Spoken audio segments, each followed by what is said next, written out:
Hello everyone, সবাইকে স্বাগতম জানাচ্ছি আজকে আমাদের মৌলের পর্যাপিত ধর্মের লেকচার নাম্বার 15-তে। আশা করি তোমরা সবাই অনেক ভালো আছো। সো আমাকে একটু তোমরা জানিয়ে দিও যে আমার কথা ঠিকঠাক মতো শোনা যাচ্ছে কিনা বা সব ওকে আছে কিনা। আশা হ্যাঁ করি তোমরা সবাই অনেক ভালো হ্যাঁ, আছো। আমার এন্ড থেকে সব ঠিকঠাক মতো আছে। ওয়ালাইকুম আসসালাম। ওকে, আমি সবাইকে একটু মেনশন করে দিই, আমাদের আজকে কিন্তু আমাদের সংকরায়ন শেষ হয়ে যাবে এবং আমরা আজকে বন্ধন ওই টপিকটা আবার পুনরায় শুরু করব। আমরা কিন্তু সমযোজী বন্ধন হালকা পড়ার পরে আর কিন্তু পড়ি নেই। পরে হচ্ছে আমরা একটু অফ রাখছিলাম, সংকরায়নে চলে আসছিলাম, তো আমরা জিনিসগুলো আবার পড়বো। সো তাহলে আমরা শুরু করি। বাট ওই লাস্ট ক্লাসে আমি একটা তাড়াহুড়া করে একটা মিস্টেক করে ফেলছিলাম, আবার যদিও পোস্ট দিছি, তারপরে চলো সেটা একবার দেখাই দিয়ে আসো। সবাই আস্তে আস্তে তাহলে জয়েন হতে থাকুক। যেমন এটা ছিল কিরকম, যে ক্যালসিয়াম কার্বাইডের দুইটা কার্বন পরমাণুর মধ্যে কয়টা এবং কয় প্রকারের বন্ধন আছে। আমরা দেখতে আসছিলাম যে ক্যালসিয়াম কার্বাইড কিরকম হয়। এই যে এখানে ক্যালসিয়াম, আর এখানে কার্বন কার্বন ট্রিপল বন। একদম বোকার মতো একটা ভুল করছি, সরি ভাই, আমি খেয়াল করিনি আসলে। এটা কেমন, আচ্ছা, তো এখানে তিনটা বন্ধন থাকবে, এক দুই, তারপরে তুমি এখানে আরেকটা বন্ধন দাও, আর এই জায়গায় তুমি একটা কার্বন দিয়ে দাও, রাইট।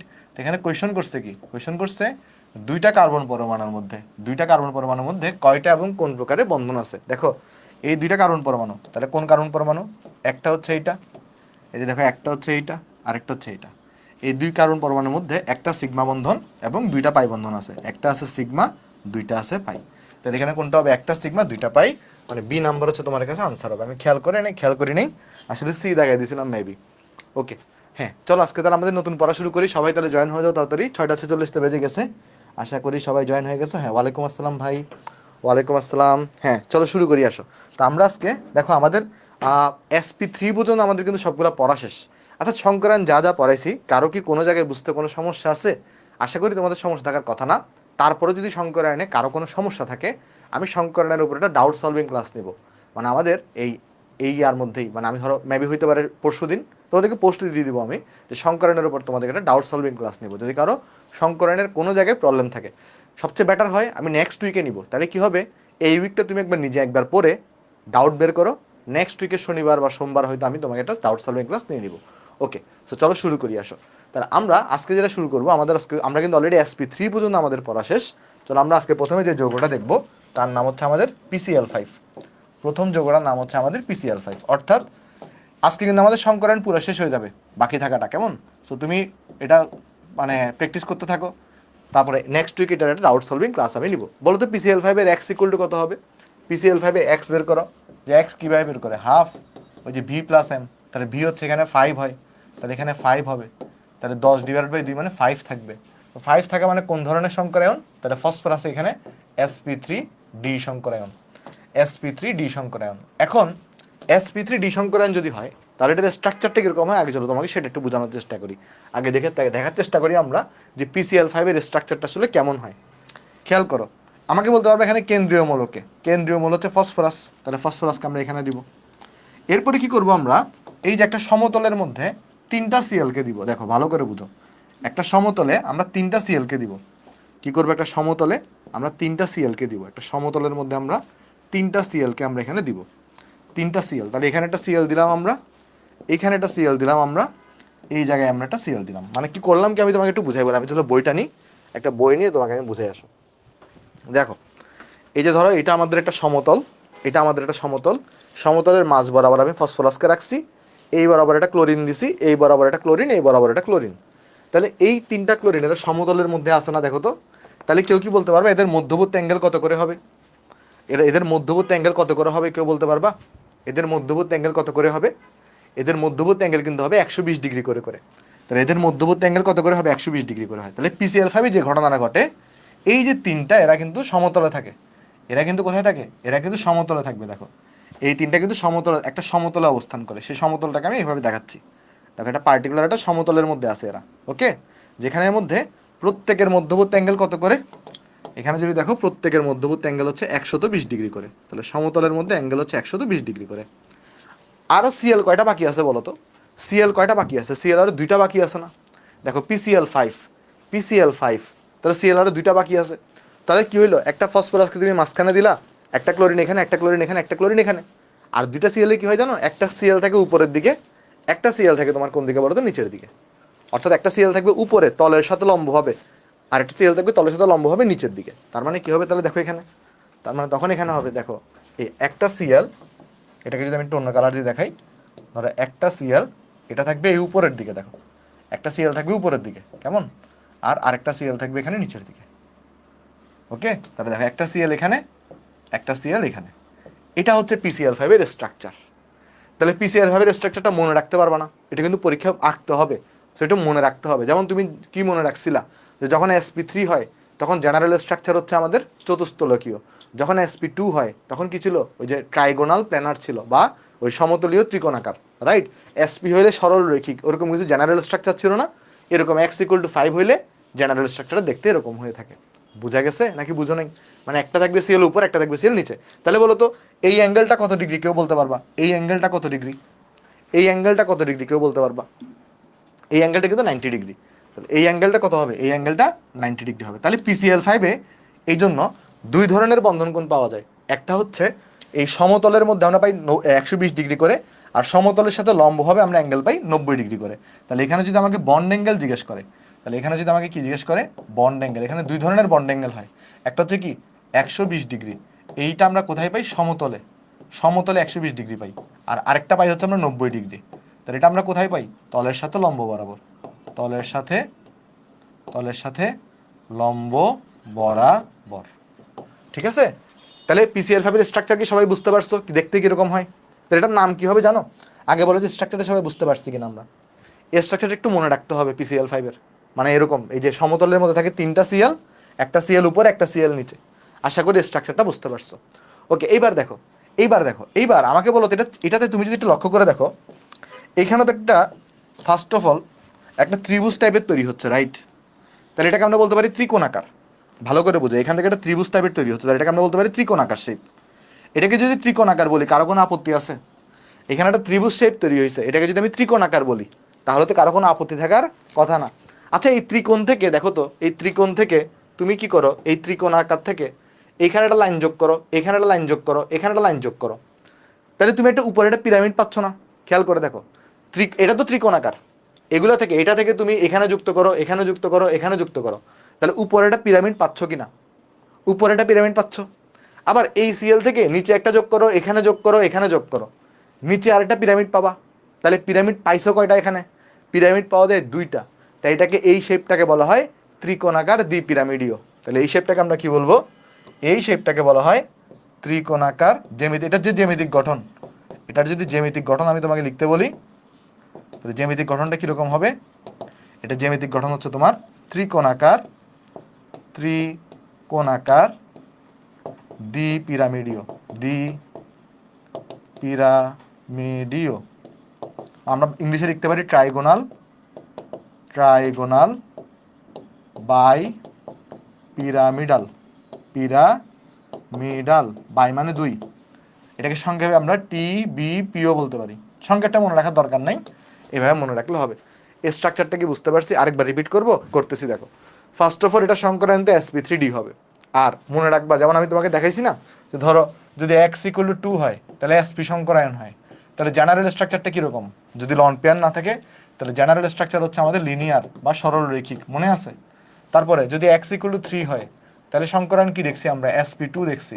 তাহলে এটা জেনারেল স্ট্রাকচার কীরকম ছিল? ওই যে সমতলীয় ত্রিকোণাকার বা ট্রাইগোনাল প্ল্যানার, বা আমরা বলছিলাম ট্রাইগোনাল প্ল্যানার ছিল ওই BF3 ধরনের যোগে। বলতো যদি x=4 হয় তাহলে সংকরায়ন ছিল sp3। মানে এটা জেনারেল স্ট্রাকচার, মানে লন পেয়ার যদি না থাকে। লন পেয়ার থাকলে কিন্তু স্ট্রাকচার চেঞ্জ হয়ে যায়। আমি দেখাইছিলাম লাস্ট, আমি আবার রিভিশন করাই দিব আজকে।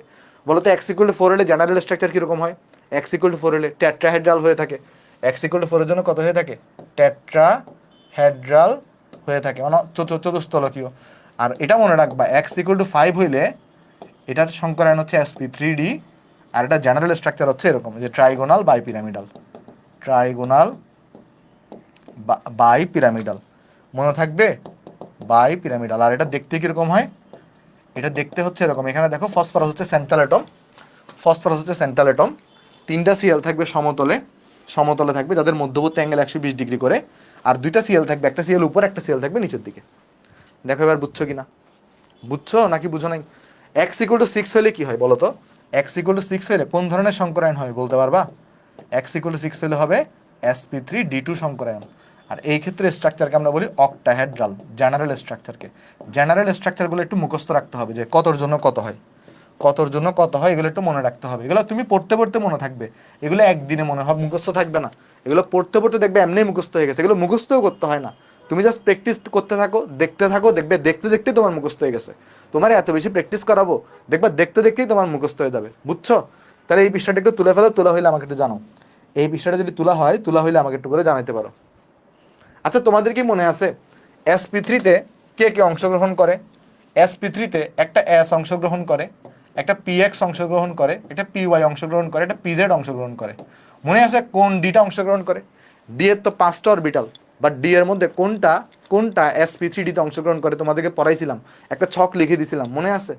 DZ²। দেখো এই ডিটা আসলে কোনটা, DZ²। যদি D2 হইতো তাহলে একটা থাকতো কি DZ², একটা থাকতো DX² - Y²। এগুলো তোমাদেরকে কিন্তু পড়াইছিলাম। আচ্ছা, এটা একটু তাড়াতাড়ি তুলে ফেলো, তুলে হইলে আমাকে একটু তাড়াতাড়ি জানো, কারণ আমাদের আজকে অনেক পড়া। তুলা হইলে একটু আমাকে বলো।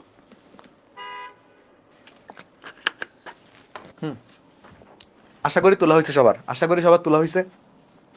বা যদি তুলে নাও হয়, যতটুকু তুলেছে ততটুকু তুলো, বাকিটা তুমি ক্লাস শেষে PDF থেকে তুলে নিও, কেমন? তো চলো আমরা নেক্সটে যাই, আসো। নেক্সটে এখন আমি যদি এটার স্ট্রাকচারটাকে বলি যে তুমি বর্ণনা করো PCl5 এর গঠনটাকে, তাহলে তুমি কিভাবে লিখবা? দেখো, ফসফরাস হচ্ছে 15 হয়, তো 15টাকে যদি ইলেকট্রন বিন্যাস করি, তাহলে এখানে থাকবে 1s2, এখানে থাকবে 2s2, এখানে থাকবে 2p6, এখানে থাকবে তোমার 3s2, আর এখানে কি থাকবে বলো তো? এখানে থাকবে ওই ফসফরাসের জন্য 3p3 হয় না? তো আমি লিখতে পারি এরকম যে 3px1, তারপরে ধরো 3py1, তারপর ধরো লিখতে পারি এখানে আমি 3pz1 লিখতে পারি। আচ্ছা, এইবার তুমি আমাকে বলো যে PCl5-এ আমাকে একটা জিনিস বলো তো, 3D কি হইতে পারে? 3Dর কিন্তু অস্তিত্ব আছে, তাহলে এখানে কিন্তু 3Dতে কোনো ইলেকট্রন নাই, মানে বাট 3Dর কিন্তু অস্তিত্ব আছে। ধরো 3DZ², এখানে 0, মানে কোনো ইলেকট্রন নাই, বাট তোমার অস্তিত্ব কিন্তু আছে, অস্তিত্ব কিন্তু আছে।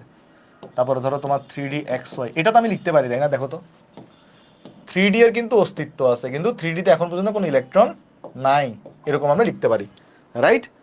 এখন তুমি লক্ষ্য করে দেখো, আমার ফসফরাসের সংকরণ কীরকম হইতো? SP3D টাইপের হইতো। তাহলে আমাকে তো এটা ডিকেও ইউজ করতে হবে, তাহলে আমাকে উত্তেজিত করা লাগবে কিনা বলো তো? দেখো, এখানে আমাকে 5টা বন্ধন গঠন করতে হবে, তাহলে 5টা আমার কি লাগবে? দেখো, এখানে এই যে একটা ডিকে কিন্তু লাগবে আমার, তাহলে একটা উত্তেজিত করে এস থেকে একটা ইলেকট্রনকে কোথায় পাঠাইতে হবে? এখানে পাঠাইতে হবে না? তাহলে আমরা যদি এটাকে উত্তেজিত করি, মানে আমি এখন এই যে PCl5-এর গঠন বর্ণনা করতেছি, তাহলে উত্তেজিত করা হলে কি হবে বলো তো? এখানে আমি যদি উত্তেজিত করি, তাহলে যেটা হবে তোমার, এই যে দেখো, এই ইলেকট্রন বিন্যাসটাকে জাস্ট আমি এখানে কপি করতেছি, এই ইলেকট্রন বিন্যাসটাকে জাস্ট আমি এখানে কপি করে নিয়ে আসতেছি। দেখো, উত্তেজিত করা হলে কি হবে? উত্তেজিত করা হলে এই 3s থেকে একটা ইলেকট্রন জাম করে কোথায় চলে যাবে? 3DZ² চলে যাবে, এখানে আসবে, তখন 3s1 থাকবে, এখানে তখন একটা 1 হয়ে যাবে। বুঝছো নাকি বুঝো নাই বলো তো? উত্তেজিত করা হলে, এটা তোমাকে এগুলো অনেকবার পড়াইছি। তাহলে বলো, এখানে সংকরায়নটা হচ্ছে SP3D টাইপের, তাহলে কাকে কাকে মিশাবা? তাহলে এদেরকে হচ্ছে তুমি মিশাবা, দেখো এদেরকে হচ্ছে মিশাবা, এই যে এই 5টাকে তুমি মিশাবা, এই 5টাকে তুমি মিশাবা। তাহলে এখানে লিখবা তখন এরকম যে একটি S, তাহলে এখানে লিখবা তুমি যে একটি S 3টি P ও একটি D মিশ্রিত করে পাই, মিশ্রিত করে পাই। তাহলে তখন আমরা তো এইটুকুর কোনো পরিবর্তন করিনি, এতটুকুর তো কোনো পরিবর্তন করিনি, এতটুকু যেমন আছে তেমনই থাকবে। তাহলে বলো তো, এখানে কয়টা সংকর অরবিটাল তৈরি হবে বলতে পারবা? এখানে কয়টা সংকর অরবিটাল তৈরি হবে বলতে পারবা? এখানে কয়টা সংকর অরবিটাল তৈরি হবে? 5 জনকে মিশাচ্ছ, দেখো এই 1 2 3 4 5 জনকে মিশাচ্ছ, তাহলে 5টা সংকর অরবিটাল তৈরি হবে। তাহলে প্রত্যেকের নাম কত? এগুলো তো সব 3 করে করে, তাহলে একজনের নাম আমরা দিব 3ψ1, একজনের নাম আমরা দিব 3ψ2, একজনের নাম আমরা দিব 3ψ3, একজনের নাম আমরা দিব 3ψ4, একজনের নাম আমরা দিব 3ψ5। আর প্রত্যেকের এখানে দেখো একটা করে ইলেকট্রন, তাহলে এখানে একটা ইলেকট্রন দাও, এখানে একটা দাও, এখানে একটা দাও, এখানে একটা দাও, এখানে তুমি একটা দাও, শেষ। বুঝা গেছে নাকি বুঝো নাই? বলো, বুঝছো কি ইলেকট্রন বিন্যাসটা? এটা কি বুঝতে পারছি? দেখো তো, এটা বোঝা গেছে সবার? তাহলে দেখো, এখন কিন্তু কি করবা তুমি? তার মানে কি দাঁড়ালো এখানে? তার মানে এখানে দাঁড়ালো যে আমার আলটিমেটলি কি দাঁড়ালো? ফসফরাসের এখানে সংকর অরবিটাল কয়টা হবে? 5টা সংকর অরবিটাল হবে। তাহলে কিরকম সংকর অরবিটালগুলা? একটা সংকর অরবিটাল এদিকে থাকবে, একটা সংকর অরবিটাল এদিকে থাকবে, একটা সংকর অরবিটাল এদিকে থাকবে, মানে ওই যে 120 ডিগ্রি করে করে, আর আরেকটা সংকর অরবিটাল এই তলের সাথে লম্ব বরাবর থাকবে, আর এটা নিচে তলের সাথে লম্ব বরাবর নিচের দিকে থাকবে। তাহলে এটা হচ্ছে ফসফরাসের সংকর স্ট্রাকচার। তারপরে পৃষ্ঠা যদি আমি যাই, তাহলে PCl5 এর গঠন যদি তোমাকে দেখাইতে বলে, তাহলে তুমি কীভাবে আঁকবা? এই যে দেখো ফসফরাসকে দিছো তো, ফসফরাসকে এখানে দেখাইছো, দেখানোর পর এটাকে এখানে দিয়ে দিছো, দেখো একটা দিছো, তারপর কি করবা, এই যে দেখো দুইটা দিছো, তারপর দেখো এখানে তিনটা দিছো, আর এরপরে কি করবা, এই যে তলের সাথেগুলোকে আমি জাস্ট তোমাকে বোঝানোর জন্য অন্য কালার দিয়ে আঁকতেছি, বাট তোমার অন্য কালার দিয়ে আঁকার দরকার নেই, আমি তোমাকে জাস্ট বোঝানোর জন্য যে এরা সমতলে আছে আর এটা তলের সাথে লম্ব বরাবর আছে, এটা বোঝানোর জন্য এভাবে করে আঁকতেছি। ঠিক আছে, এরকম আঁকলাম, আঁকার পরে কি করব বলো তো, সিএল, সিএল যখন ফসফরাসের সাথে সিগমা বন্ধন গঠন করবে, তো সিএল তার কাকে ইউজ করবে, কোন উপশক্তি স্তরকে ইউজ করবে, এস নাকি পি? সিএল যখন, হ্যাঁ এগুলো কি তুমি পেন্সিল দিয়ে আঁকতে পারো, কলম দিয়ে আঁকতে পারো, তোমার যেখানে ইচ্ছা সেটা দিয়ে আঁকতে পারো। হ্যাঁ ভাই, পাই পাই পাই কতগুলো ইলেকট্রন নিতে পারবে মানে বুঝিনি।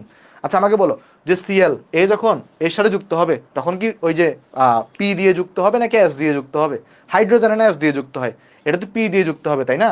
তাহলে সিএল যখন যুক্ত হবে, সিএল কিন্তু পি দিয়ে, আমি একটা কাজ করতে পারি, এটাকে একটু ছোট করে আঁকে আসো, কেমন ছোট করে ফেলি, ছোট করে ফেলি, তাহলে সিএল যখন যুক্ত হবে, সিএল কিন্তু পি দিয়ে যুক্ত হবে, তাহলে তখন কি হবে দেখো, এই যে ধরো একটা সিএল, কথার কথা এটা একটা সিএল ধরো, তো সিএল এখানে পি দিয়ে এখানে যুক্ত হবে, সিএল এখানে পি দিয়ে এখানে যুক্ত হবে, একটা সিএল এখানে যুক্ত হবে, তারপর দেখো একটা সিএল এখানে, এখানে একটা সিএল যুক্ত হবে, তারপর ধরো একটা সিএল এখানে, বুঝতেছো জিনিসগুলা, স্ট্রাকচারগুলো দেখো তো বুঝতে পারতেছো কিনা, একটা সিএল এখানে, তারপর একটা সিএল এখানে, ক্লিয়ার সবার? দেখো প্রতিটাতে দুইটা করে ইলেকট্রন, প্রতিটাতে দুইটা করে ইলেকট্রন, এবং এগুলো সিগমা বন্ধন, সরাসরি দিকটা মনে হচ্ছে এগুলো কি বন্ধন, সিগমা বন্ধন, শেষ। এটাই হচ্ছে পিসিএল5 এর স্ট্রাকচার, রাখতে পারবা না? দেখো এগুলোই হচ্ছে পিসিএল5 এর স্ট্রাকচার, রাখতে পারবা না? এই যে এই বন্ধন কোণটা কত, এখানে বন্ধন কোণটা কত হয়েছে, এখানে বন্ধন কোণ হবে 120 ডিগ্রি, এই যে এই বন্ধন কোণটা কত হবে, এখানে বন্ধন কোণ হবে 90 ডিগ্রি। পারা যাবে জিনিসগুলা, বলো তো একটু করে, মানে তুমি যদি এই স্ট্রাকচারটা মনে রাখতে পারো, এই স্ট্রাকচারটা, তাহলে এইটা আঁকা তোমার জন্য কোনো ব্যাপারই না। যদি তুমি এইটা মনে রাখতে পারো, দেখো কেউ যদি, আমি যদি তোমাকে ডাইরেক্ট প্রথমে এটা আঁকতাম, তুমি মনে রাখতে পারতা না, তুমি ভুল করতা। তুমি মনে রাখবা শুধু এইটা, এরপর তো সোজা, যে এখানে একটা শঙ্কর অরবিটাল দেখো, এরপর তো সোজা, তাই না? এই যে দেখো ফসফরাস, তার শঙ্কর অরবিটাল 5টা, এখানে একটা, এখানে একটা, এখানে একটা, এখানে একটা, এখানে একটা, তো সিএল যুক্ত, সিএল তার এস দিয়ে যুক্ত হবে না, সিএল পি দিয়ে, তাহলে এখানে একটা এরকম থাকবে, এখানে একটা এরকম থাকবে, এখানে একটা এরকম থাকবে, এখানে একটা এরকম থাকবে, এখানে একটা এরকম থাকবে, শেষ। এগুলো তো কঠিন কিছু না, এগুলো কি কঠিন লাগতেছে তোমার কাছে? বুঝছো নাকি বুঝো নাই? দেখো তো বুঝছো কিনা ভাই। ও সাই কতগুলো ইলেকট্রন নিতে পারবে, সাই হচ্ছে শঙ্কর অরবিটাল, যে কোনো অরবিটালে তো দুইটা ইলেকট্রন থাকতে পারবে তাই না? তো এখানে যদিও একটা করে, এখানে একটা করে আছে, তো এখানেও কি দিবা, একটা করে দিবা, একটা করেই দিবা। ওকে, এগুলো তোমাদেরকে পড়াইছি তো জিনিসগুলো। চলো নেক্সটে যাই, আসো নেক্সটে যাই। তাহলে আমাকে বলো পিসিএল5 এর গঠন নিয়ে কারো কোনো প্রবলেম আছে? ভাইয়া কিভাবে বুঝবো কখন এস দিতে হয়? আর দেখো হাইড্রোজেন যখন সিগমা বন্ধন গঠন করবে তখন হাইড্রোজেন এস দিয়ে যুক্ত হয়, হাইড্রোজেন বাদে ফ্লোরিন ক্লোরিন যাই যুক্ত হবে সবাই পি দিয়ে যুক্ত হবে, সবাই পি দিয়ে যুক্ত হবে। ওকে, চলো একটা জিনিস এবার আমরা শিখি, এবার আমরা একটা জিনিস শিখবো যার নাম হচ্ছে আমাদের ব্যান্ডস রুল। একটা জিনিস আমরা শিখবো যার নাম হচ্ছে আমাদের কি, যার নাম হচ্ছে আমাদের ব্যান্ডস রুল। ব্যান্ডস রুল, এইটা শুধুমাত্র এডমিশনে লাগবে, এটা শুধুমাত্র কোথায় লাগবে, এডমিশনে লাগবে, শুধুমাত্র এডমিশনে লাগবে, এইচএসসিতে লাগবে না। তাই এডমিশনের মতো করে আমরা আলোচনা করব। ওকে, শুধুমাত্র এডমিশনে লাগবে, এটা এইচএসসিতে লাগবে না।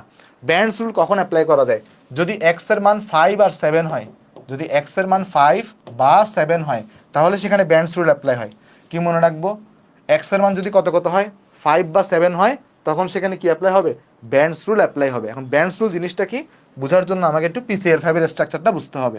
দেখো পিসিএল5 এর স্ট্রাকচার যদি বুঝতে চাই, তাহলে এখানে ফসফরাস ছিল, তারপর দেখো এখানে ক্লোরিন ছিল একটা, তারপর দেখো এখানে একটা ক্লোরিন ছিল, তারপর এই জায়গায় একটা ক্লোরিন ছিল, এবং এই প্রত্যেকটা ক্লোরিন এরা কিন্তু সমতলের মধ্যে ছিল। তুমি যদি লক্ষ্য করে দেখো, এই যে আমি যদি একটু করে অবস্থানগুলো একে একে একে এখানে দেখাই, এটা একটা, এখানে একটা, এটা একটা সমতল, এটা কিন্তু সমতলে ছিল। তাহলে আমরা এই অবস্থানগুলোকে বলতে পারি না একটা সমতলীয় অবস্থান। দেখো আমরা কি বলতে পারি, এই যে এই ক্লোরিনের অবস্থানগুলা, এখানে একটা ক্লোরিন, এখানে ধরো একটা ক্লোরিন আছে, এই অবস্থানগুলোকে বলা হয়, এই অবস্থানগুলোকে, এরা যদি সমতলের মধ্যে আছে, এই অবস্থানগুলোকে বলা হয় সমতলীয় অবস্থান। এই অবস্থানগুলোকে আমরা কি বলতে পারি, সমতলীয় অবস্থান বলতে পারি। আচ্ছা, আর দুইটা ক্লোরিন কই ছিল বলো তো, বাকি দুইটা ক্লোরিন, একটা ক্লোরিন ছিল তলের সাথে লম্ব বরাবর উপরের দিকে, আর আরেকটা ক্লোরিন ছিল তলের সাথে লম্ব বরাবর নিচের দিকে। তাহলে এগুলাকে বলা হয় অক্ষীয় অবস্থান। এগুলাকে কি বলা হবে, এগুলাকে বলা হবে অক্ষীয় অবস্থান, এগুলাকে বলা হবে অক্ষীয় অবস্থান। এই দুইটা জিনিস একটু মনে রাখতে পারবা বলো তো, একটা হচ্ছে সমতলীয় অবস্থান, আর একটা হচ্ছে অক্ষীয় অবস্থান। এই দুইটা জিনিসকে একটু নামগুলো মনে রাখতে পারবা? একটা হচ্ছে সমতলীয় অবস্থান, একটা হচ্ছে অক্ষীয় অবস্থান। এখন দেখো যদি মনে রাখতে পারো, ব্যান্ডস রুল তোমাকে কি বলে, দেখো আমি বলি ব্যান্ডস রুল আমাকে কি বলে। ব্যান্ডস রুল আমাকে বলে, ধরো আমার যদি একটা লন পেয়ার আসে, আমার যদি একটা কি আসে, একটা লন পেয়ার আসে, তাহলে সেটা সমতলীয় অবস্থানে বসবে।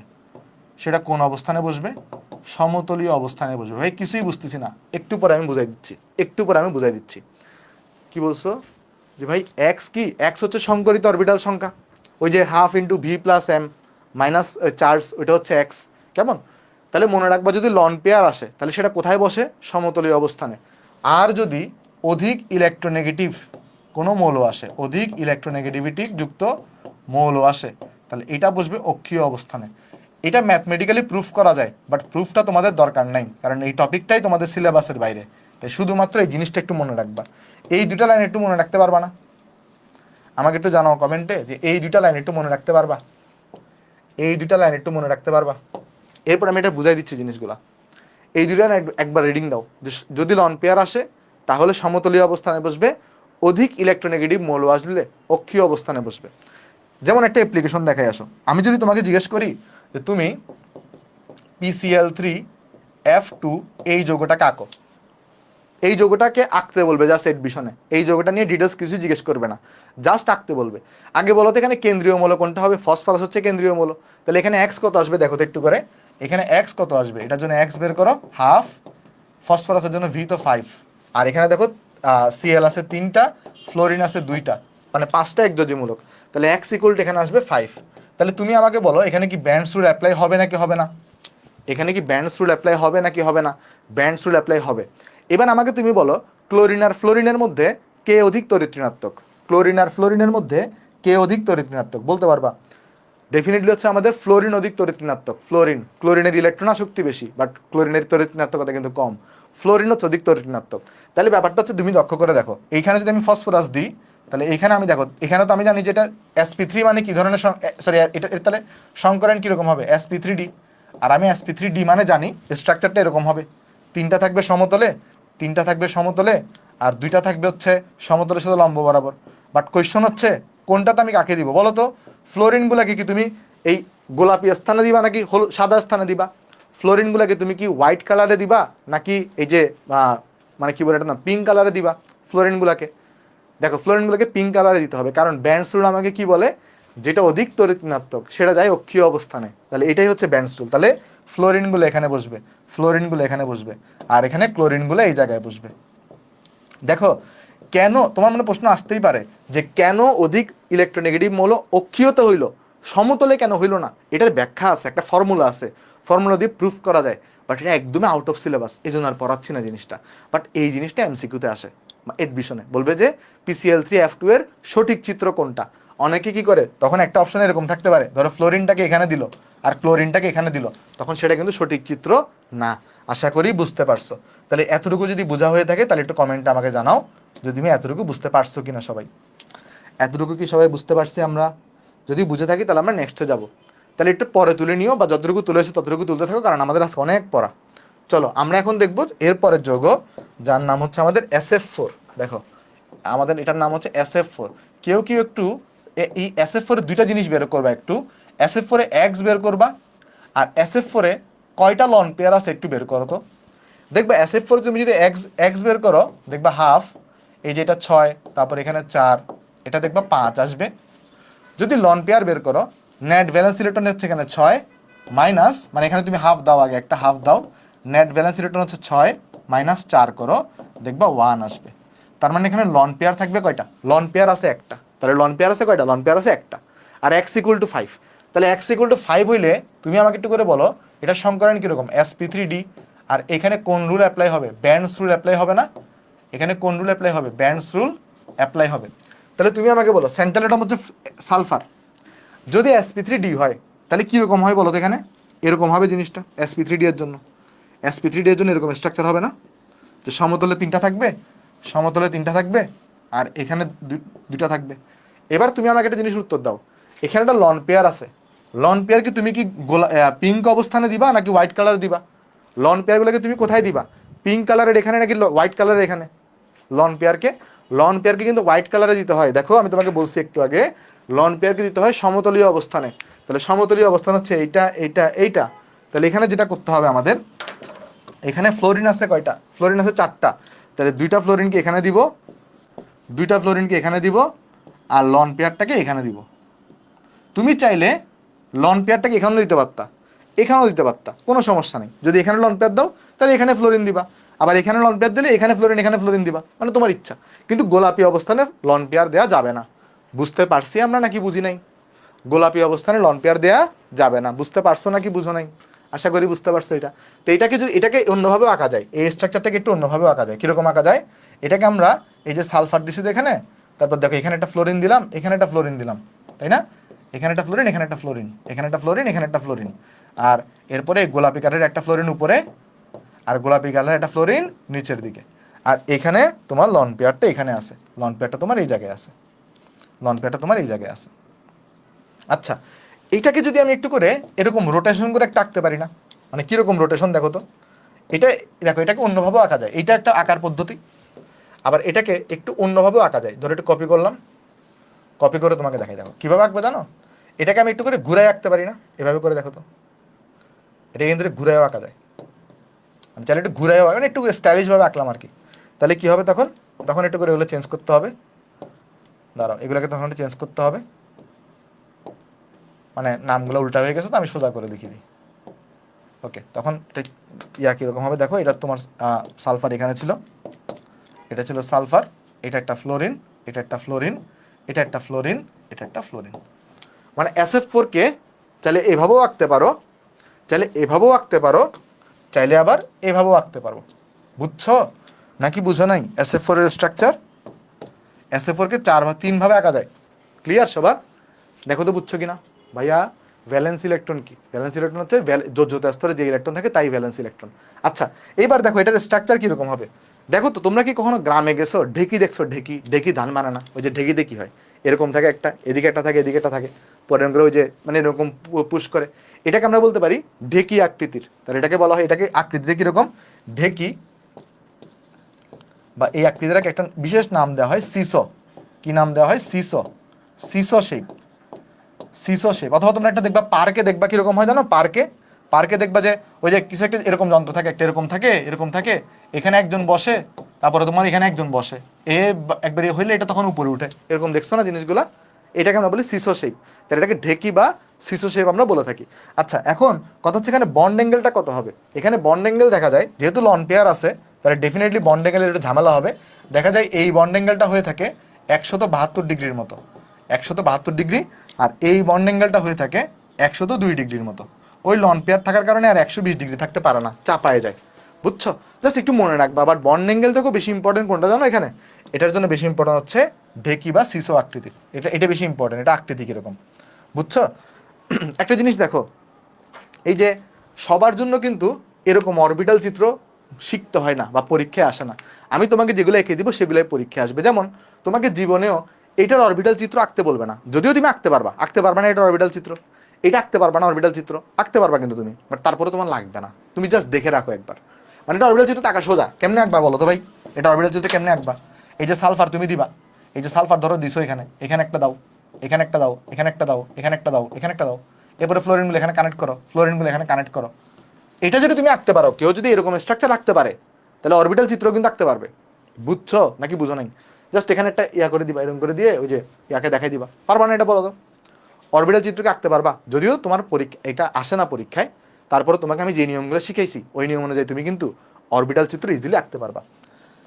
ক্লিয়ার সবার? একটু করে আমাকে জানো এটা ক্লিয়ার কিনা সবার। কি ব্যাপার, ফেসবুকে কমেন্ট আসতেছে না কেন? হ্যাঁ, ওকে, এবার আসছে। ওকে, তাহলে চলো এইবার এইবার এইটাকে একটা আরেকটা নামও ডাকা হয়। এটাকে এটাকে বিকৃত চতুস্থলকীয় এই নামেও ডাকা হয়। তাহলে এটাকে আরেকটা নামে ডাকা হয় বিকৃত চতুস্থলকীয়, বা এটাকে অনিয়মিত চতুস্থলকীয়, বা এটাকে অনিয়মিত, বা এটাকে অনিয়মিত অনিয়মিত চতুস্থলকীয় এই নামেও ডাকা হয়। বিকৃত চতুস্থলকীয় বা অনিয়মিত চতুস্থলকীয় এই নামেও এটাকে ডাকা হয়ে থাকে। তাহলে এটাও এটার বিশেষ নাম, একটু মনে রাখবো এগুলা। ওকে, তাহলে আমাদের SF4 যদি শেষ হয়ে থাকে, পর চলো আমরা নেক্সট যোগে যাই। নেক্সট যোগটা হচ্ছে আমাদের কি বলছো, ডিগ্রিগুলা এভাবে লিখবো, হ্যাঁ এই ডিগ্রিগুলো এভাবে লিখবা। ওকে, লন পেয়ার সাইড কেন রাখছে না, লন পেয়ার সাইডে রাখে নাই তো, মানে ব্যাপারটা হচ্ছে কি, এটাকে এভাবেও আঁকা যায় আবার ঘুরাইয়ে এভাবেও করে আঁকা যায়, এতটুকুই বললাম। আচ্ছা এবার আসো আমরা এরপরে যোগটা দেখি, যার নাম হচ্ছে আমাদের ClF3। একটু করে দুইটা জিনিস বের করবা ClF3 এই যোগটাতে। কি কি জিনিস বের করবা বলো, এইটাতে x কত আসবে এটা বের করবা, এটার জন্য লন পেয়ার কয়টা আছে এটা একটু বের করো তো সবাই দেখি। আমি এবার বের করে দিব না, তোমরা বের করো। ভাইয়া সব অরবিটালের সংকরিত অরবিটালের আকৃতি কি সেম? একটু ডিফারেন্স আছে, আমি তোমাকে দেখাবো, একটু ডিফারেন্স আছে, একটু ডিফারেন্স আছে। এফ এর সংকরিত অরবিটালের চিত্র আমাদের লাগে না, এফ অরবিটালের চিত্র আমাদের শুধুমাত্র SPD এগুলোর চিত্রই লাগবে। হ্যাঁ, তোমার যখন যখন কি হয়ে যাবে, একটা জিনিস দেখো, একজন প্রশ্ন করতেছো যে ভাই একটা S তো এরকম ছিল, একটা P তো এরকম ছিল, একটা D তো এরকম ছিল না, একটা D হচ্ছে এরকম ছিল। এখন যখন এদেরকে আমি মিশাবো, মিশানোর পরে আমি যে সংকর অরবিটালটা পাবো, তাদের চিত্র কিন্তু একই হয়ে যাবে, তাদের চিত্র কিন্তু একই হয়ে যাবে, মানে বুঝতে পারতেছো? ধরো তখন আর কোনটা ডি, কোনটা আলাদা করে এস, কোনটা আলাদা করে পি, এটা তুমি বুঝবা না। কারণ আমি তোমাকে বলছিলাম না, মিক্সচার করলে কি হয়, শক্তি সমান হয়ে যায়, টেস্ট সমান হয়ে যায়। মানে যদিও মিশানোর আগে একজন এস ছিল, একজন পি ছিল, একজন ডি ছিল, বাট মিশানোর পরে SPD এদেরকে কি তুমি আলাদা করে চিনতে পারবা বলো তো? মিশানোর পরে SPD এদেরকে কি আলাদা করে তুমি চিনতে পারবা? আনসার হচ্ছে না, তুমি চিনতে পারবা না। কারণ এদের সবার এনার্জি সেম হয়ে যাবে, সবার বন্ড লেন্থ সেম হয়ে যাবে, সবার চিত্রও সেম হয়ে যাবে। ওকে, চলো এটা করে দিই। ওই 2 কেন বলতেছে, এটা 5 হবে। এটা দেখো, এখানে কি আসবে হাফ, এখানে আসবে হাফ CL, এখানে CL হচ্ছে সেন্ট্রাল, তাহলে 7 এম, এফ এখানে এম, এখানে 3, কারণ 3টা ফ্লোরিন, তাহলে এটা হবে 5। আর এখানে লন পেয়ার আসবে দেখবে 2টা। তাহলে বলো 5 মানে এখানে হচ্ছে sp3d সংকরায়ন, এতে এখানে কি ব্যান্ডস রুল অ্যাপ্লাই হবে বলো তো? এখানে কি ব্যান্ডস রুল অ্যাপ্লাই হবে? এখানে কি ব্যান্ডস রুল অ্যাপ্লাই হবে? ডেফিনেটলি অ্যাপ্লাই হবে, এখানে ব্যান্ডস রুল অ্যাপ্লাই হবে। তাহলে এখানে আমার ব্যান্ডস রুল অ্যাপ্লাই হবে, তাহলে এখানে আমার ব্যান্ডস রুল এটা অ্যাপ্লাই হবে। তাহলে দেখো ব্যান্ডস রুল অ্যাপ্লাই যদি হয়, তাহলে CL হচ্ছে সেন্ট্রাল, তাহলে 3টা অবস্থান এখানে দাও, আর 2টা অবস্থান তুমি এখানে দাও, একটাকে উপরে দিবা, একটাকে নিচে দিবা। বলো কোন অবস্থানে লন পেয়ার দিবা, হোয়াইট কালার নাকি পিঙ্ক কালার? লন পেয়ারগুলোকে কোথায় দিবা, হোয়াইট নাকি পিঙ্কে দিবা বলো তো? হোয়াইটে দিবা, তাই না? তাহলে হোয়াইটে দিলে লন পেয়ার আছে কয়টা এখানে তোমার কাছে? 2টা লন পেয়ার আছে।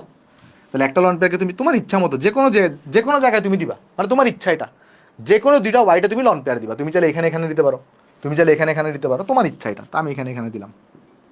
আচ্ছা, তাহলে বাকি আছে 3টা ফ্লোরিন, একটা ফ্লোরিনকে এখানে দিব, একটা ফ্লোরিনকে এখানে দিব, একটা ফ্লোরিনকে এখানে দিব। তো এইটাকে চাইলে অন্যভাবেও আঁকা যায়, এটাকে চাইলে অন্যভাবেও আঁকা যায়। কীভাবে আঁকা যায়?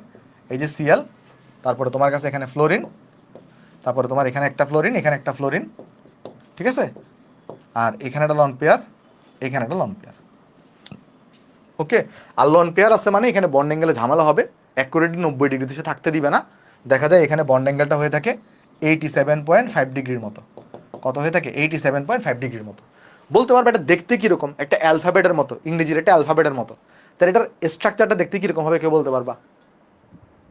রুল অ্যাপ্লাই হবে না যদি x=6 হয়, x=4 হয়, x=3 হয়, x=2 হয়, তখন ব্যান্ডস রুল অ্যাপ্লাই হবে না।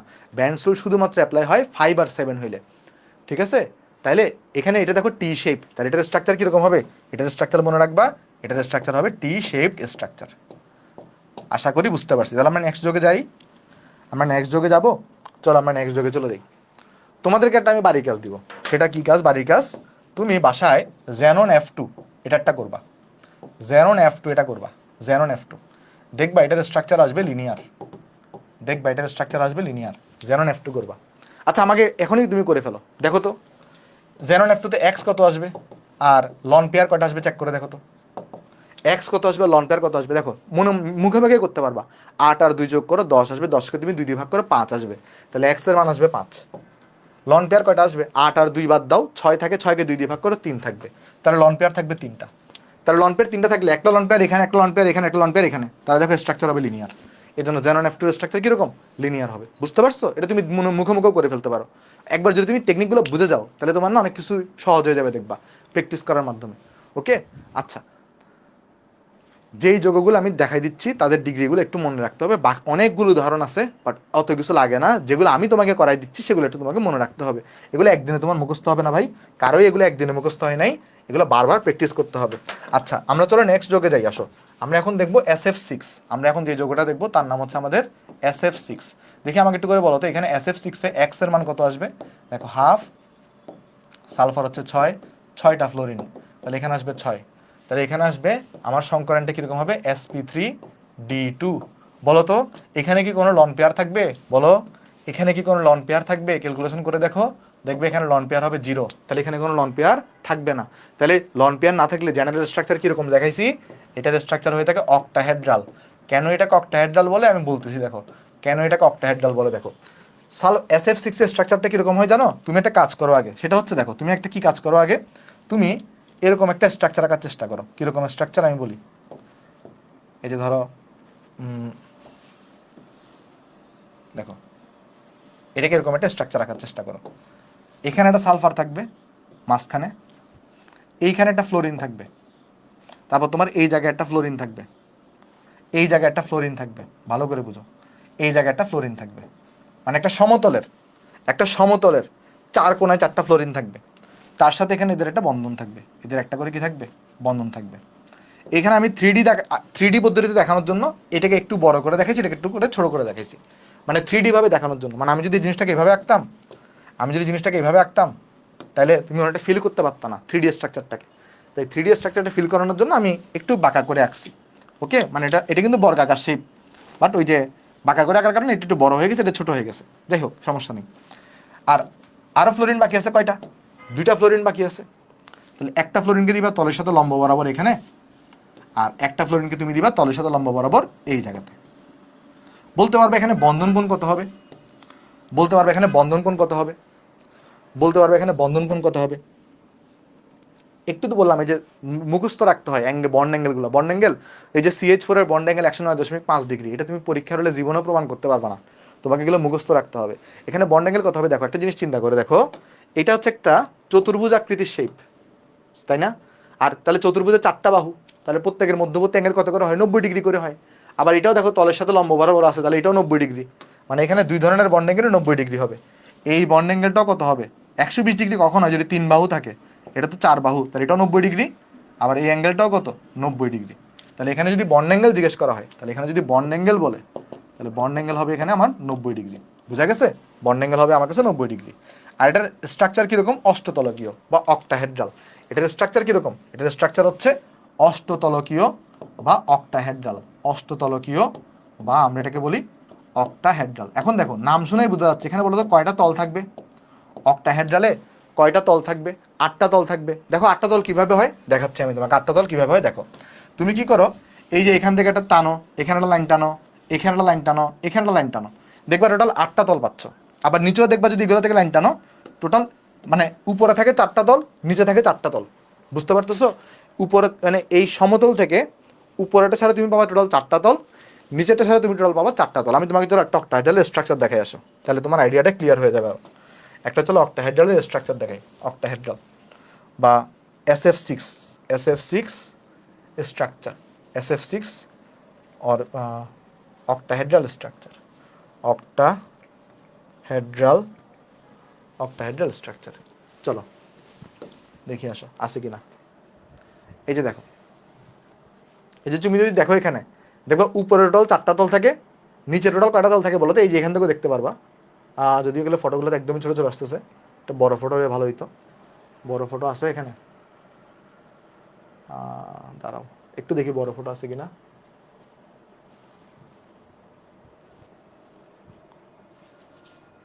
বড় ফটো তো পাচ্ছি না।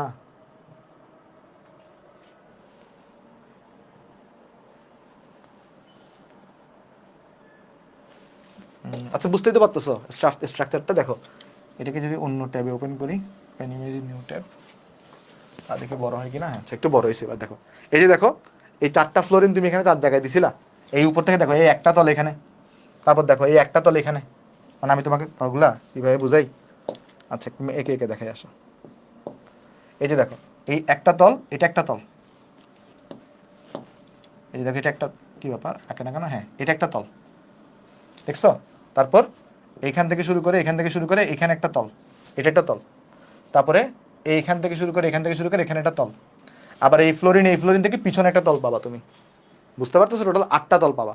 দেখো একটা তল হচ্ছে এটা গিয়ে একটা তল হয়েছে, এটা গিয়ে একটা তল হয়েছে, এটা গিয়ে একটা তল হয়েছে, এটা গিয়ে একটা তল হয়েছে, আবার এই ফ্লোরিন পিছন থেকে গিয়ে একটা তল হয়েছে এই ফ্লোরিনের সাথে। টোটাল 8টা তল পাইছো। বুঝছো নাকি বুঝো নাই? এখানে টোটাল 8টা তল পাওয়া যায়, তাই এটাকে কি বলা হয়? অষ্টতলকীয় বলা হয়। হ্যাঁ, বাট তোমার এই অষ্টতলকে চিত্র আঁকা লাগবে না, এতটুকু আঁকলেই চলবে, এতটুকু স্ট্রাকচার আঁকলেই চলবে। আচ্ছা, এবার আসো এটার যদি গঠন দেখতে চাই আমরা একটু করে, এটা যদি গঠন দেখতে চাই, বলো তো এখানে কোন কোন ডি ইউজ হবে? এখানে তো দুইটা ডি আছে, তাহলে এখানে একটা ডি ইউজ হবে, ডি জেড স্কোয়ার, আর আরেকটা ডি ইউজ হবে D X square minus Y square. অর্থাৎ আমরা যখন সালফারের স্ট্রাকচার লিখবো, সালফার হচ্ছে 16 হয়ে থাকে, তখন ইলেকট্রন বিন্যাসটা কীভাবে লিখবো? এই যে 1s2, তারপরে তোমার ধরো 2s2। আচ্ছা, এটাকে আমি নেক্সট পৃষ্ঠা লিখে দিই, কেমন? এতটুকু তো বোঝা গেছে আমাদের। আচ্ছা, এখানে লিখে দিই সালফার 16। তাহলে এখানে হচ্ছে ধরো, তাহলে নেক্সট পৃষ্ঠায় অন্য কিছু আঁকতে পারবো, 1s2, 2s2, তারপর ধরো 2p6, তারপর ধরো দেখ এখানে 3s2, তারপর ধরো এখানে 3p4 লিখবো, কেমন? আর এখানে আমি ধরো 3d0 লিখলাম আগে অ্যাট ফার্স্ট। তাহলে এবার আমি যদি ওই যে উত্তেজিত করি, কারণ উত্তেজিত আমার করা লাগবে, কারণ আমার ডিতে ইলেকট্রন নেওয়া লাগবে, তাহলে কি হবে বলো তো? এতটুকুর কোনো পরিবর্তন হবে? এতটুকুর কিন্তু কোনো পরিবর্তন হবে না। 3s থেকে একটা ইলেকট্রন জাম্প করবে, তাহলে 3s থেকে একটা ইলেকট্রন জাম্প করবে, আর 3p থেকেও একটা ইলেকট্রন জাম্প করবে, তখন এখানে দেখবা 3px1 থাকবে, এখানে দেখবা 3px1, এখানে দেখবা 3py1, এখানে দেখবা 3pz1 হবে। ডিতে ইলেকট্রন যাবে দুইটা, পি থেকে একটা যাবে, এস থেকে একটা যাবে, তাহলে এখানে তখন হবে একটা হবে 3d z স্কোয়ার, এখানে থাকবে একটা ইলেকট্রন, এখানে যাবে একটা ইলেকট্রন, আর আরেকটা হচ্ছে 3d X square minus Y square, এখানে যাবে একটা ইলেকট্রন। বুঝছো কিনা দেখো তো ভাই এটা? বুঝছো? মানে কি হয়েছে এখানে তোমার, এই যে যখন তুমি উত্তেজিত করবা, 3s থেকে একটা ইলেকট্রন জাম্প করে 3d-তে যাবে, আর এই 3px2 ছিল, এখান থেকে একটা ইলেকট্রন জাম্প করে এখানে যাবে উত্তেজিত করা হলে, কারণ তোমাকে sp3d2 লাগবে, দুইটা ডিকে ইউজ করা লাগবে। পরে তুমি কি করবা? এদেরকে মিক্সচার করবা, মিক্সচার করে কয়টা শঙ্কর অরবিটাল পাবা বলো তো? 6টা শঙ্কর অরবিটাল পাবা। তারপরে স্ট্রাকচারটা তুমি আঁকতে পারবা না? বলো তো, স্ট্রাকচারটাকে আঁকতে পারবা? এটা কি বোঝা গেছে সবার? একটু করে আমাকে জানাও তো কমেন্টে, এটা কি তোমরা বুঝতে পারছো সবাই? যেমন স্ট্রাকচার যদি তোমাকে আমি এঁকে দিই, স্ট্রাকচারটা কীরকম হবে দেখো, স্ট্রাকচারটা একদম সোজা। যেমন স্ট্রাকচার কীভাবে আঁকবা তুমি? সিম্পল, ধরো এখানে সালফার, এখানে দেখো এখানে ধরো সালফার, কেমন? তারপর ধরো এর সাথে 4টা থাকবে এরকম সমতল বরাবর, এখানে একটা, তারপরে তোমার এখানে একটা, তারপর তোমার এই জায়গায় একটা, তারপর তোমার এই জায়গায় একটা, আর এখানে তুমি একটা আঁকো যেটা তলের সাথে লম্ব বরাবর, এটাও তলের সাথে লম্ব বরাবর। এটাকে চলো একটু ছোটো করে দিই সামান্য, কেমন? 6টা এখানে আঁকছি আগে ফার্স্ট। বলো তো, ফ্লোরিন কি এস দিয়ে কানেক্ট হবে নাকি পি দিয়ে কানেক্ট হবে? ফ্লোরিন কি দিয়ে কানেক্ট হবে? ফ্লোরিন কি এস দিয়ে কানেক্ট হবে নাকি পি দিয়ে কানেক্ট হবে? ফ্লোরিন বলতে পারবা? ফ্লোরিন কোনটা দিয়ে কানেক্ট হবে? ফ্লোরিন কিন্তু পি দিয়ে কানেক্ট হবে, রাইট?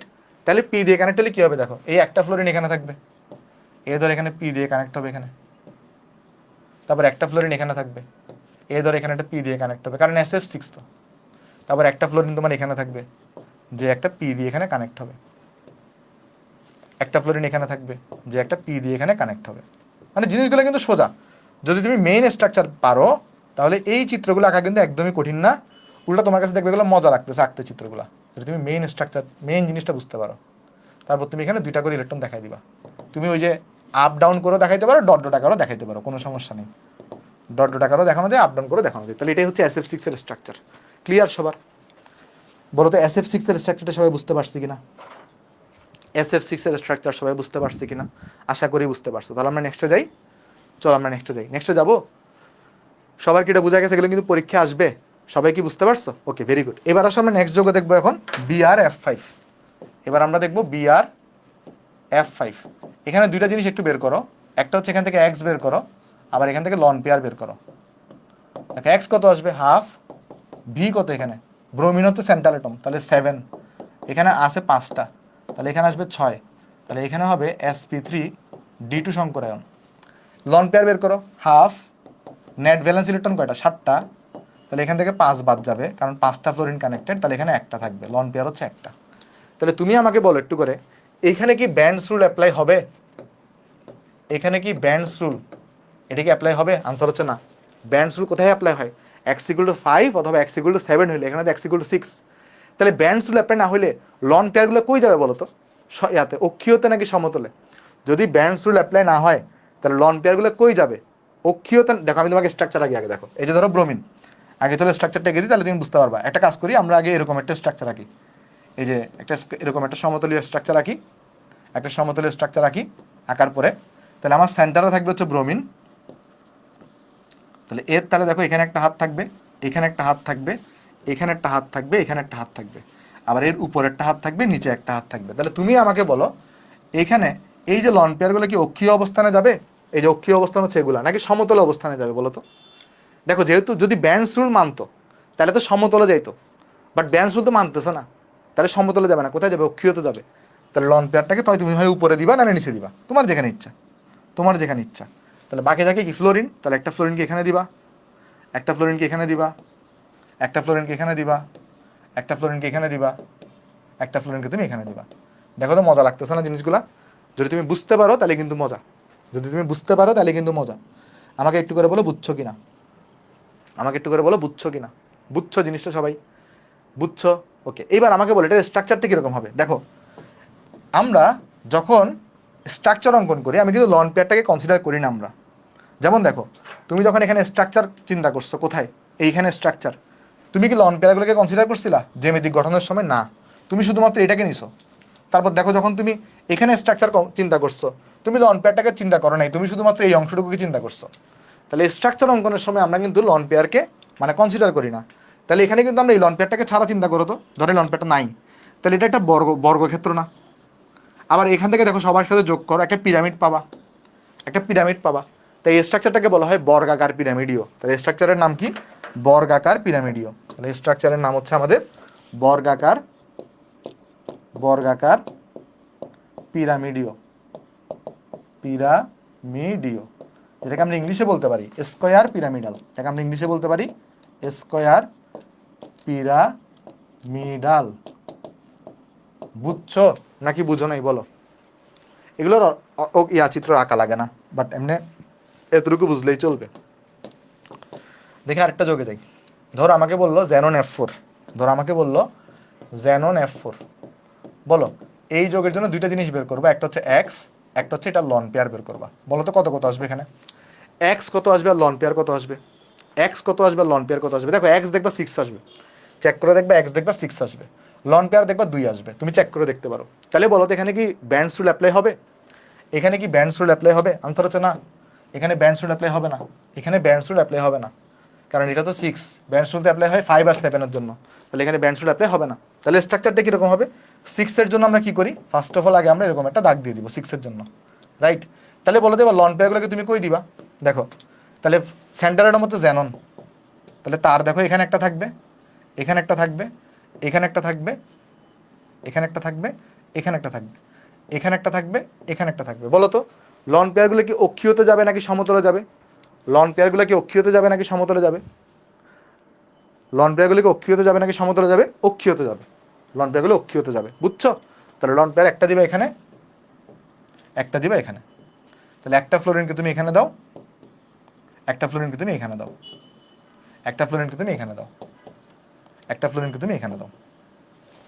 ঠিক আছে? আশা করি বুঝতে পারছি। তাহলে তুমি আমাকে একটু করে বলো তো এটার স্ট্রাকচারটা কীরকম হবে? স্ট্রাকচারের সময় তুমি লন পেয়ারগুলোকে ছাড়া চিন্তা করো, তাহলে এরা কিসে আছে? এরা সমতলের মধ্যে আছে, আর সবাই একটা কি ওই যে স্কোয়ার শেপ, তাহলে আমরা এটাকে বলতে পারি সমতলীয় বর্গাকার। দেখো স্ট্রাকচার চিন্তা করার সময় আমরা শুধুমাত্র এটাকে চিন্তা করবো, কারণ লন পেয়ারটাকে চিন্তা করবো না। তাহলে এটা কি একটা স্কোয়ার আর এটা সমতলের মধ্যে আছে, তাহলে এটাকে আমরা বলবো স্কোয়ার প্ল্যানার। তাহলে এটাকে বলা হয় সমতলীয় বর্গাকার। তাহলে এটার স্ট্রাকচার কীরকম?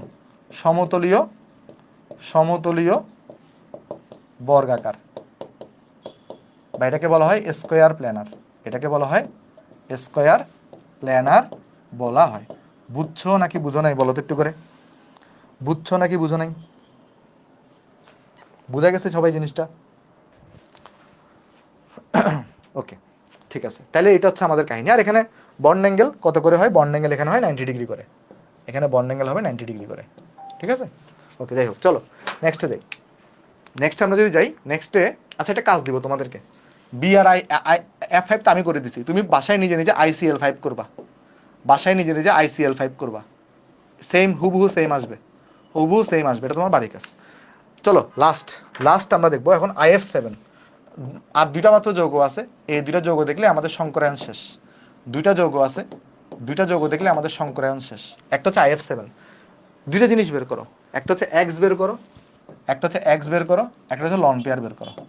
দেখো হাফ, এখানে তাহলে আসবে কত I7, এখানে তাহলে 7, তাহলে এটা হয়ে যাবে 7। লন পেয়ার দেখবা 0 আসবে। তাহলে বলো তো এখানে যদি 7 হয়ে থাকে তাহলে কোন ধরনের সংকরায়ন হবে? এটা sp3d3 হবে না? তাহলে এখানে কোন ধরনের সংকরায়ন হবে? এখানে হবে sp3d3 হবে। তাহলে sp3d3 যদি হয় তাহলে এখানে 7, তাহলে এখানে কি ব্যান্ডস রুল ফলো করবে কি করবে না বলো তো? 7 হলে কিন্তু ব্যান্ডস রুল ফলো করবে, 5 আর 7 এ ব্যান্ডস রুল ফলো করে। দেখো এইবার এটার স্ট্রাকচার কীরকম হবে তুমি একটু চিন্তা করে দেখো, স্ট্রাকচারটা কীরকম হবে। দেখো এইখানে 7টা যেহেতু আছে, দেখো 5টা থেকে একটা জিনিস প্যাটার্ন তোমরা লক্ষ্য করে দেখছো, যখন x=5 হয়েছে তখন থেকে একটা প্যাটার্ন ফলো করছো। সেটা কি প্যাটার্ন?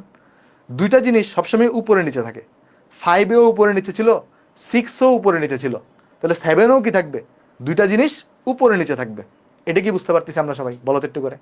যখন তুমি x=5 দেখছো তখন দেখো একটা জিনিস উপরে নিচে ছিল PCL5-এ, x=6ও দেখো উপরে নিচে ছিল, x=7ও কি থাকবে? তাহলে উপরে নিচে থাকবে। এবার x=5 একটু ফেরত যাও, যেহেতু দুইটা জিনিস উপরে নিচে ছিল, বাকি ছিল কয়টা? 3টা। x=5-এর মধ্যে 3টা মিলে কি করছে? একটা ত্রিকোণাকার শেপ তৈরি করছে। যখন x=6 পড়ছো, দুইটা ছিল উপরে নিচে, তাহলে বাকি ছিল কয়টা? 4টা। তাহলে 4টা মিলে কি তৈরি করছে? একটা। 4টা মিলে তৈরি হয় চতুর্ভুজ। তাহলে তুমি এবার আমাকে একটু বুদ্ধি খাটাই বলো তো, যদি x=7 হয়, দুইটা যদি উপরে নিচে থাকে তাহলে বাকি থাকবে কয়টা? দুইটা উপরে নিচে থাকলে বাকি থাকবে কয়টা? 5টা বাকি থাকবে। 5টা মিলে কি তৈরি হয়? পঞ্চভুজ তৈরি হয়। 5টা মিলে কি তৈরি হয়? পঞ্চভুজ তৈরি হয়। তাহলে এখানে স্ট্রাকচারটা কীরকম হবে আমি তোমার একটু করে বলি। স্ট্রাকচারটা হবে পঞ্চভুজ টাইপের। এখানে একটা পঞ্চভুজ টাইপের তুমি একটা স্ট্রাকচার পাবা। পঞ্চভুজ মানে কি? এখানে 5টা বাহু থাকবে। এখানে একটা পঞ্চভুজ টাইপের তুমি একটা স্ট্রাকচার পাবা। এখানে তুমি একটা পঞ্চভুজ টাইপের একটা স্ট্রাকচার পাবা। বুঝতেছো নাকি? দেখো এখানে তুমি একটা পঞ্চভুজ টাইপের একটা স্ট্রাকচার পাবা। দাঁড়াও একটু করে পঞ্চভুজটা কিভাবে আঁকি। এখানে তুমি একটা পঞ্চভুজ টাইপের তুমি একটা স্ট্রাকচার পাবা। কেমন? আচ্ছা, তারপর এখানে ধরো একটা, এখানে একটা এভাবে আঁকতে পারি। এরকম একটা পঞ্চভুজই আমরা একটা স্ট্রাকচার পাবো, যদিও পঞ্চভুজ হয় নাই বোধহয়। আচ্ছা এটা কাজ করি, আগে সবগুলোকে সমান করে আঁকি। দাঁড়াও সবগুলোকে সমান বাহু আঁকি। একটু দাঁড়াও, ধরো এটা একটা আঁকলাম, এটাকে কপি করবো কেমন। তারপর দেখো এই যে, তাহলে 5টা বাহু আগে কপি করে ফেলি, 4 5। এবার ওই জাস্ট ঘুরায় ঘুরে আঁকি। আসো দাঁড়াও, তাহলে এটাকে জাস্ট আমরা ঘুরাই ফেলবো একটু। ধরো এটা একটা আঁকলাম, তারপরে এটাকে জাস্ট ঘুরাবো একটু, এখানে একটা আঁকলাম, তারপর হচ্ছে এটাকে জাস্ট একটু ঘুরাবো, ঘুরে এখানে একটা আঁকলাম, এটাকে ঘুরে এখানে আঁকলাম। কেমন? ওকে,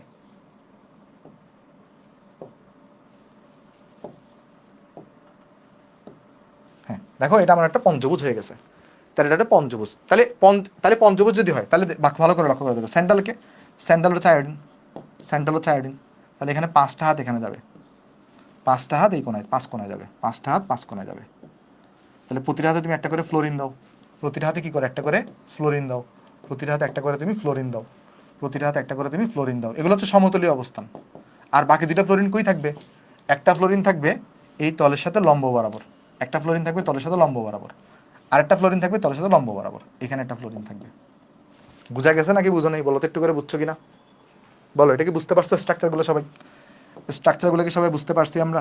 স্ট্রাকচারগুলো কি বুঝতে পারছি এটার? একটু করে আমাকে জানো। একটু কঠিন স্ট্রাকচার আমি জানি, বাট আশা করি তুমি স্ট্রাকচার ধরতে পারছো। ওকে, এবার একটু বলতে পারবে এখানে বন্ড অ্যাঙ্গেল কত কত করে হবে? দেখো এই বন্ড অ্যাঙ্গেলটা তো 90 ডিগ্রি, এই বন্ড অ্যাঙ্গেলটা 90 ডিগ্রি। কেউ কি বলতে পারবা এই বন্ড অ্যাঙ্গেলটা কত হবে? কেউ দেখি কে বলতে পারো এই বন্ড অ্যাঙ্গেলটা কত হবে? যারা ফেসবুকে দেখতেছো তোমরা কি বুঝতে পারতেছো সব কিছু? বলো এই বন্ড অ্যাঙ্গেলটা কত হবে? এই বন্ড অ্যাঙ্গেলটা কত হবে? ভেরি গুড, এই তো পঞ্চভুজ। আফিয়া, নূর, মাহমুদুর, হ্যাঁ বলো এই বন্ড অ্যাঙ্গেলটা কত হবে? এটা হবে 72 ডিগ্রি। ভেরি গুড, এই তো পারছো। তাহলে এটা হবে 72 ডিগ্রি। বলো তো এখানে তুমি কয়টা পিরামিড পাবা? এখানে তুমি কয়টা পিরামিড পাবা? এই জায়গায় কয়টা পিরামিড পাবা কেউ বলতে পারবা? এই জায়গায় কয়টা পিরামিড পাবা? এই জায়গায় কয়টা পিরামিড পাবা? দুইটা না? দেখো কেমনে দুইটা? এইটা তো একটা সমতল, দেখো এটা তো একটা সমতল, এটা একটা কি, এই যে একটা সমতল, সমতলের মধ্যে পঞ্চভুজ তৈরি হয়েছে, উপরে একটা সিএল নিচে একটা সিএল, সমতল থেকে উপরে একটা পিরামিড পাবা নিচে একটা পিরামিড পাবা, তাহলে এটার স্ট্রাকচার কিরকম হবে? এটার স্ট্রাকচার হবে পঞ্চভুজীয় দ্বিপিরামিডীয়। তাহলে এটার স্ট্রাকচার কিরকম? পঞ্চভুজীয়, পঞ্চভুজীয়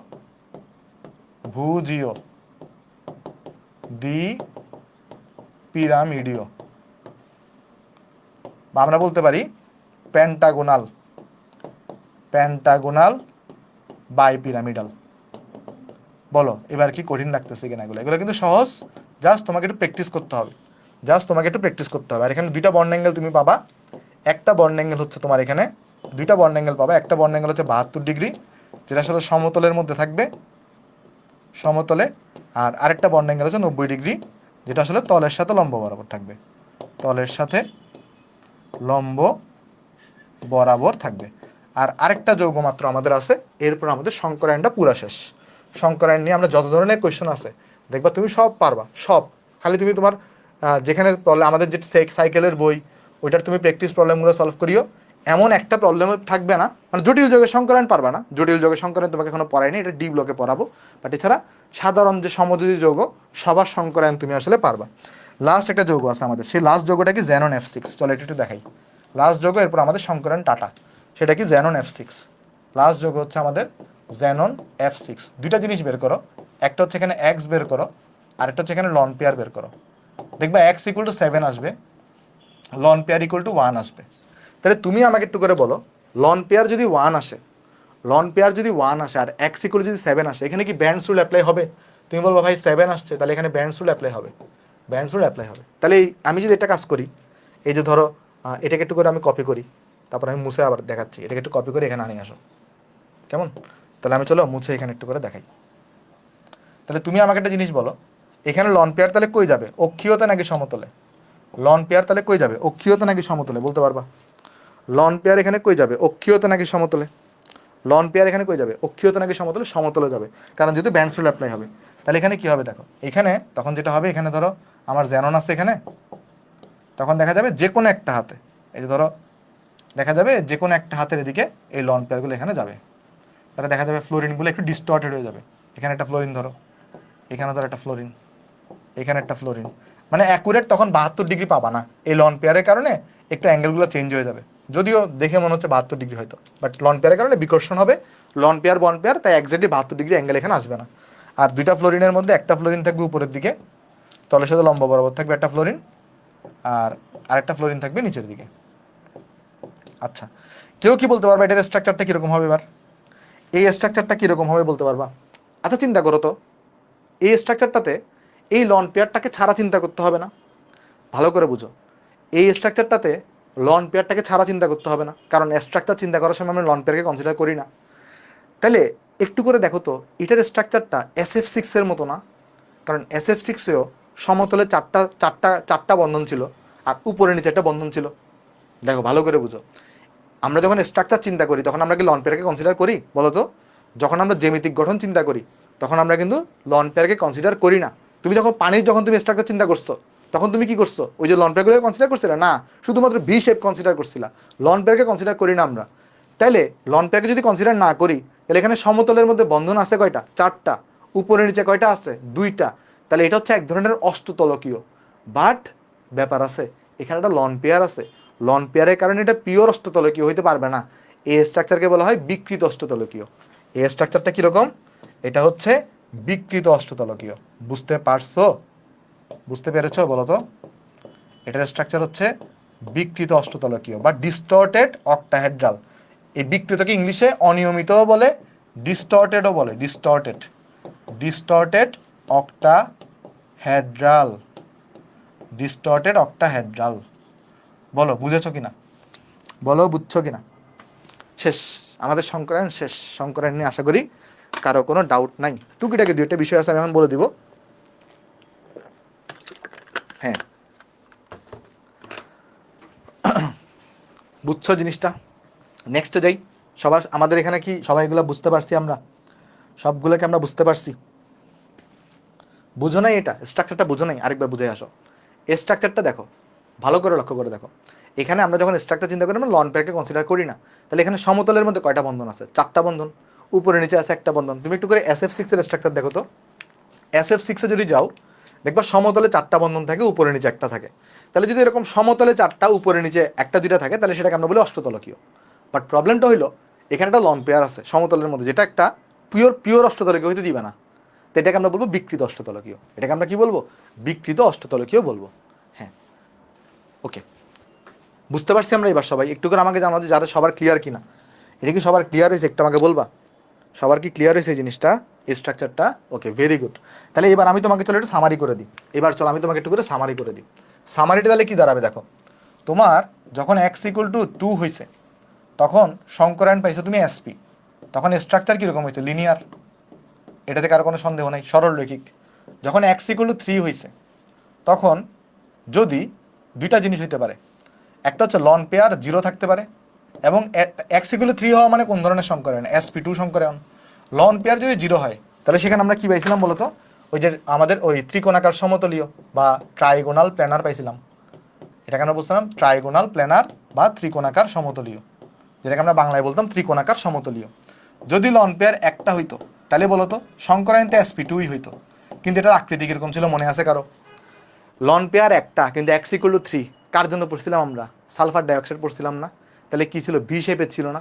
তাহলে এটা আকৃতি কিরকম ছিল? এখানে ভি শেপের আকৃতি ছিল। দেখো মনে আছে কিনা সবার? ভি শেপ, এটা ভি শেপ ছিল। আচ্ছা, যদি x=4 হয় আর যদি লন পেয়ার 0 থাকে তাহলে স্ট্রাকচার কীরকম? সংকরায়নতে SP3 হবে। আর স্ট্রাকচার ছিল আমাদের টেট্রাহেড্রাল, এই শেপে টেট্রাহেড্রাল এটা ছিল। তারপর যদি x=4 এর লন পেয়ার একটা হয়, যেটা অ্যামোনিয়া দেখছিলাম, SP3 হইতো। বাট স্ট্রাকচারটা কীরকম হইতো বলো তো? ওই যে ত্রিকোণাকার পিরামিডীয় ছিল, মানে ট্রাইগোনাল পিরামিডাল হইতো। তাহলে স্ট্রাকচার কীরকম হইতো? Trigonal pyramidal. মনে আছে কিনা দেখো, অ্যামোনিয়ারটা পিরামিডাল। আর যদি কি হয় বলো তো? লন পেয়ার যদি দুইটা হয় তখনও SP3 সংকরায়ন, কিন্তু স্ট্রাকচার তখন ছিল ব্যান্ড বা ভি শেপড। ব্যান্ড বা ভি শেপড। দেখো ভি শেপ বা এটাকে আমরা ব্যান্ড শেপটা বলতে পারি, এটাকে আমরা ব্যান্ড শেপটাও বলতে পারি। দেখো সামারিটা আমরা করে দিচ্ছি আর কি, সামারি। আচ্ছা এবার দেখো, যদি x=5 হয়, যদি x=5 হয়, যদি x=5 হয় আর লন পেয়ার থাকে 0 সংখ্যক, তাহলে সংকরায়নতে SP3D হবে। আর এই ক্ষেত্রে বলো তো স্ট্রাকচারটা কীরকম হয়েছিল মনে আছে? স্ট্রাকচার দেখো, ওই যে ত্রিকোণাকার দ্বি পিরামিডীয় ট্রাইগোনাল বাই পিরামিডাল হয়েছিল। তাহলে স্ট্রাকচার হয়েছিল trigonal trigonal by pyramidal pyramidal. আচ্ছা একটা করে উদাহরণগুলো পাশে লিখে দিই। যেমন এটার উদাহরণ কী ছিল? কার্বন ডাইঅক্সাইড ছিল, তারপরে তোমার BeCl2 ছিল, রাইট?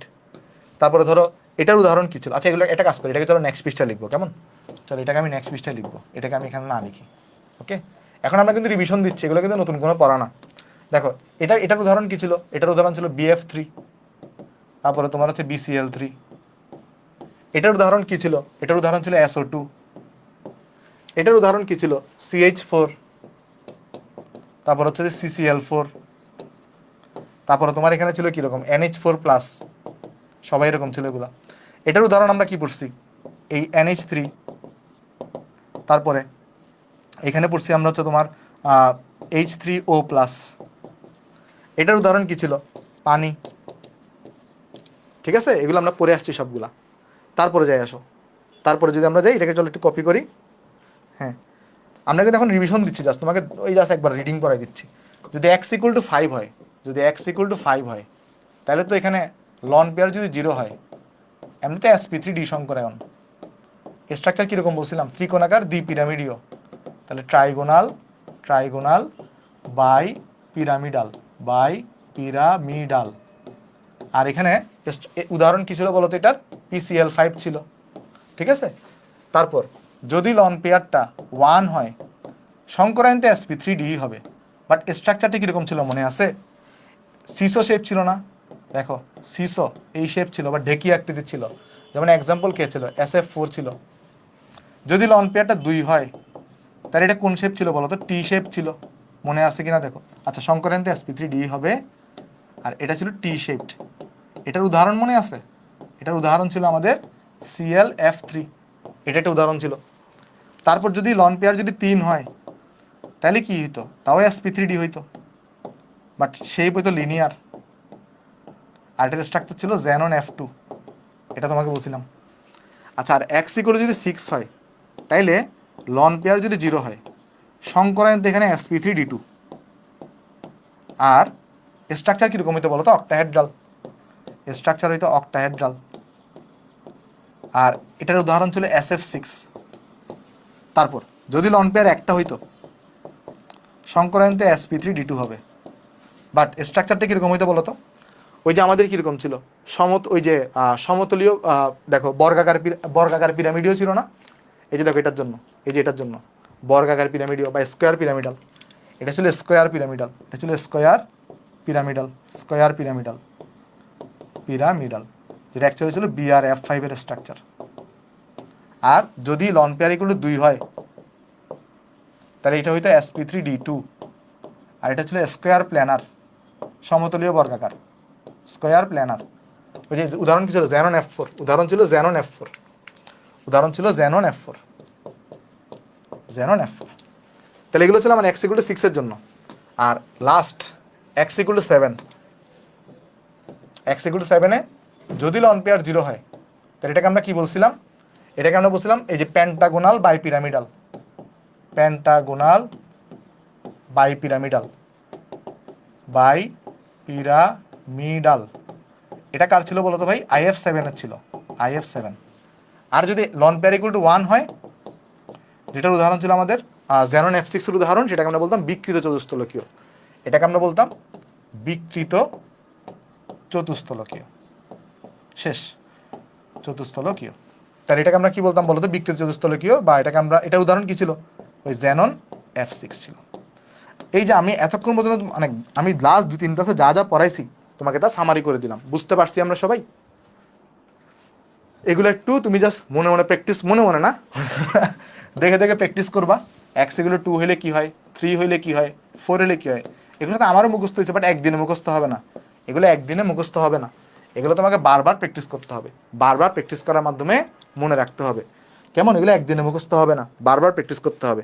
একটু করে আমাকে জানাও, তাহলে আমরা চলো নেক্সটে যাই, আসো। আচ্ছা, চলো আমরা তাহলে 30 সেকেন্ডের নীরবতা পালন করি, বা অনেকদিন বলছি একটু ব্রেক দেন ভাই, ঠিক আছে?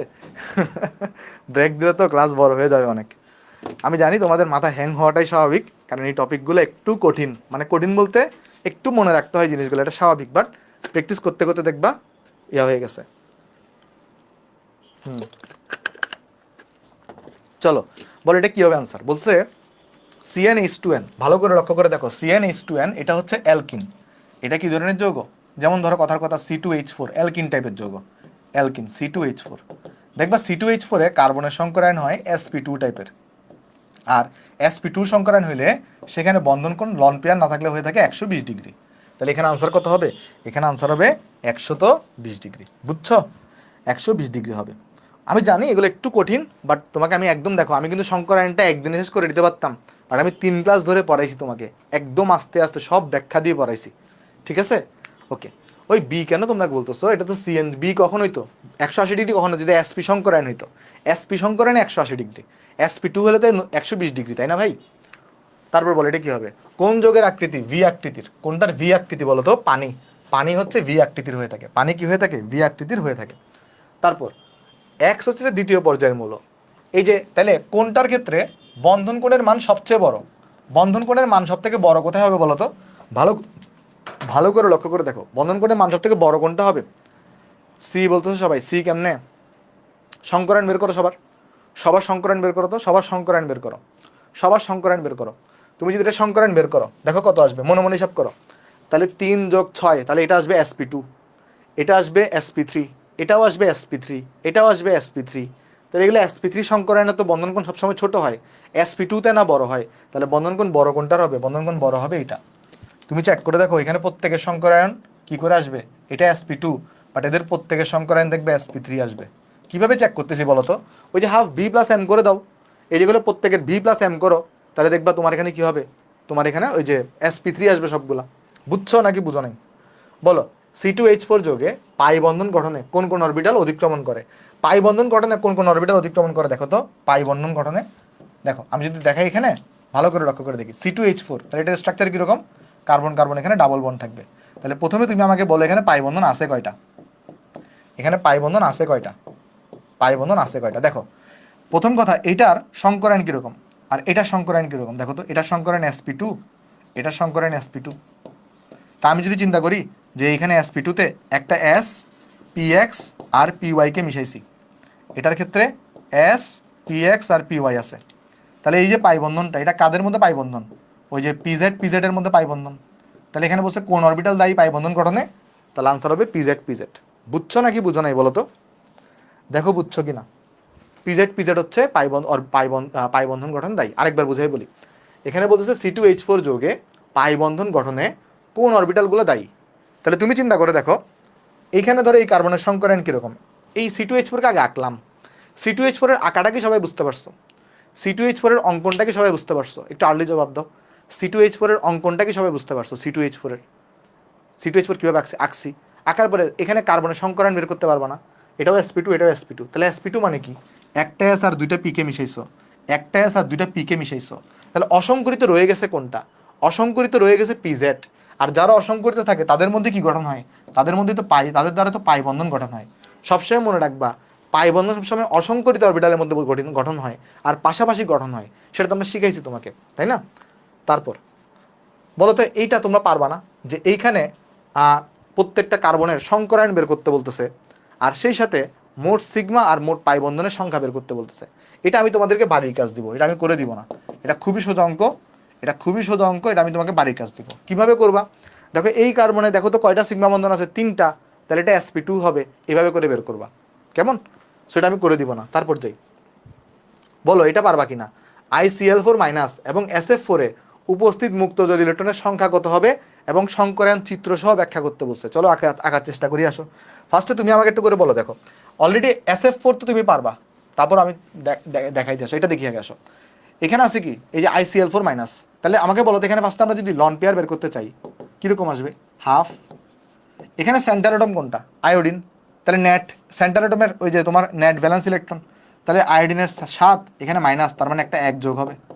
তারপর এখানে আছে কি 4টা ক্লোরিন আছে, প্রত্যেকের যোজনী হচ্ছে 1 করে হবে। তাহলে এখানে লন পেয়ার কটা থাকবে? লন পেয়ার থাকবে 2টা। আচ্ছা এখানে দেখো তো ICl4 মাইনাসে x ইকুয়াল টু কত আসবে? Half V plus M. তাহলে ভি হচ্ছে 7, এম হচ্ছে তোমার 4, আর মাইনাসে মাইনাসে এখানে +1 হয়ে যাবে যেহেতু মাইনাস চার্জ, তো মাইনাস চার্জ থেকে মাইনাস 1। তাহলে এটা কত আসবে দেখো তো? 11 12 হইলো। তাহলে 12কে 2 দিয়ে ভাগ করো, 6 থাকবে। তাহলে তুমি আমাকে একটু করে বলো 6 হওয়া মানে হচ্ছে sp3d2 সংকরায়ন। 6 হইছে sp3d2 আর 2টা লন পেয়ার আছে। তাহলে স্ট্রাকচারটা কিরকম হয় বলো তো? তোমাকে আমি জিনিস শিখাইছি, দেখো একটু আগে দেখে আসছি। দেখো যদি যদি আমার x ইকুয়াল টু 6 হয় আর 2টা লন পেয়ার হয়, তাহলে তার স্ট্রাকচার হয়ে থাকে স্কোয়ার প্ল্যানার শেপের। তার স্ট্রাকচার কীরকম হয়? স্কোয়ার প্ল্যানার শেপের। তাহলে এটার স্ট্রাকচার কীরকম হবে দেখো তো? এটার স্ট্রাকচার হবে স্কোয়ার প্ল্যানার, অর্থাৎ এটার স্ট্রাকচার দেখো আঁকবা কীভাবে তুমি। এই যে দেখো এরকম করে আঁকবা, আঁকার পরে এখানে কি আয়োডিন আছে, এখানে আয়োডিন আছে এখানে, তারপরে তোমার কাছে 4টা ক্লোরিন, তাহলে একটা ক্লোরিন এখানে, একটা ক্লোরিন এখানে, একটা ক্লোরিন এখানে, একটা ক্লোরিন এখানে, এখানে একটা বন্ধন দিবা, এখানে একটা বন্ধন দিবা, এখানে একটা বন্ধন দিবা, এখানে একটা বন্ধন দিবা। তাহলে লন পেয়ার থাকবে 2টা। তাহলে একটা লন পেয়ারকে এখানে দিয়ে দিবা, একটা লন পেয়ারকে এখানে দিয়ে দিবা, যেহেতু এখানে ব্যান্ড রুল ফলো করবে না। বুঝছো? আর মাইনাস চার্জ এটাকে দেখাই দিবে এখানে, পুরোটার উপরে একটা মাইনাস। এখানে ধরো তুমি এমন করতে পারো, এরকম দিয়ে তুমি একটা মাইনাস চার্জ দেখা দিতে পারো, যেহেতু মাইনাস চার্জ আছে একটা। ঠিক আছে? এটা হচ্ছে ICl4 এর স্ট্রাকচার। এটা কি বুঝতে পারছি আমরা সবাই? ICl4 মাইনাসে। আর এটা তো তোমাকে আমি আজকেই করাইছি, এটা তুমি আর করে দিব না, এটা তুমি বাড়ির কাজ করবা। এটা তুমি বাড়ির কাজ করবা। বলো তো এতক্ষণ ধরে যা যা পড়েছে এগুলো কি বুঝতে পারছো? এই অঙ্কটা কি বুঝতে পারছি আমরা? এটা কি পারা যাবে একটু আমাকে জানাও তো ভাই। এটা কি পারবা সবাই? এটা কি সবাই পারবো আমরা? পারবো। তারপর যাই আসো, একটা sp3 সংকর অরবিটালে কি থাকে দেখো। একটা জিনিস আমরা চলো একটু তোমাকে পড়াই দিয়ে আসো। আমাদের sp3 যেটা আছে, তুমি চিন্তা করে দেখো তো, আমি যদি জিজ্ঞেস করি তোমাকে এখানে পার্সেন্টেজ অফ s কত বলতে পারবা? দেখো এখানে পার্সেন্টেজ অফ s হবে 25%, আর পার্সেন্টেজ অফ p হবে 75%, তাই না ভাই? ভালো করে লক্ষ্য করে দেখো, একটা sp3 তে কি হবে? পার্সেন্টেজ অফ এস হচ্ছে 25%, কারণ পুরোটাকে 100% চিন্তা করো, এস আছে একটা, তাহলে এটা হবে 25%, বাকি পি হবে 75%। এবার তুমি চিন্তা করো যদি একটা SP2 হয়, তাহলে SP2 হইলে এটাতে পার্সেন্টেজ অফ এস কত? এটা হচ্ছে 33.33%, আর পার্সেন্টেজ অফ পি হচ্ছে 66.67%। আর যদি SP সংকরায়ন হয়, তাহলে পার্সেন্টেজ অফ এস, এস আছে অর্ধেক, তাহলে এটা হচ্ছে 50%, আর পার্সেন্টেজ অফ পি কত? এটা হচ্ছে হবে তোমার আমাদের 50%। এইবার একটা জিনিস তোমাকে আমি বলি, তোমরা নিশ্চয়ই পড়ে আসছো এস দেখতে গোলাকার হয় আর পি দেখতে এরকম ডাম্বেল আকৃতির হয়। তাহলে দেখো এইখানে এসপি, এখানে পার্সেন্টেজ অফ এস এর মানটা অনেক বড়। আমরা যে কোনো সংকর অরবিটালকে কিভাবে আঁকি মনে আসছে দেখো তো, যে কোনো সংকর অরবিটালকে আমরা কিভাবে আঁকি? দুইভাবে আঁকতে পারো। যে কোনো সংকর অরবিটালকে দুইভাবে আঁকা যায়। কিভাবে কিভাবে আঁকা যায় বলি। একটা হচ্ছে আমরা এভাবে আঁকি, তাই না ভাই? একটা হচ্ছে এভাবে আঁকি, আরেকটা হচ্ছে আমরা চাইলে এভাবেও আঁকতে পারি, এভাবে করে এঁকে একটা ছোট গোল্লা দিয়ে এভাবেও আঁকা যায়। সংকর অরবিটালকে দুইভাবে আঁকা যায়, বুঝছো? একটা এরকম আঁকা যায়, এভাবেও আঁকা যায়, দুইটাই কারেক্ট। আচ্ছা, এখন এখানে যেহেতু পার্সেন্টেজ অফ এস বেশি, তাহলে এসপির চিত্রটাতে একটু বেশি গোলাকার হবে এসপির চিত্রটা। এখানে একটু percentage of S com, but P এর পরিমাণটা একটু বেশি, তাহলে দেখা যাবে SP2টা একটু লম্বা হয়, কম গোলাকার হয়। আর SP3 এর ক্ষেত্রে দেখো এটা সব থেকে কম, পি অনেক বেশি, তাই দেখা যায় এটা অনেক লম্বা আর অনেক চিকন হয়। বুঝতে পারতেছো নাকি বুঝো নাই বলো তো? এই তিনটার মধ্যে স্ট্রাকচার বুঝতে পারছো পার্থক্য?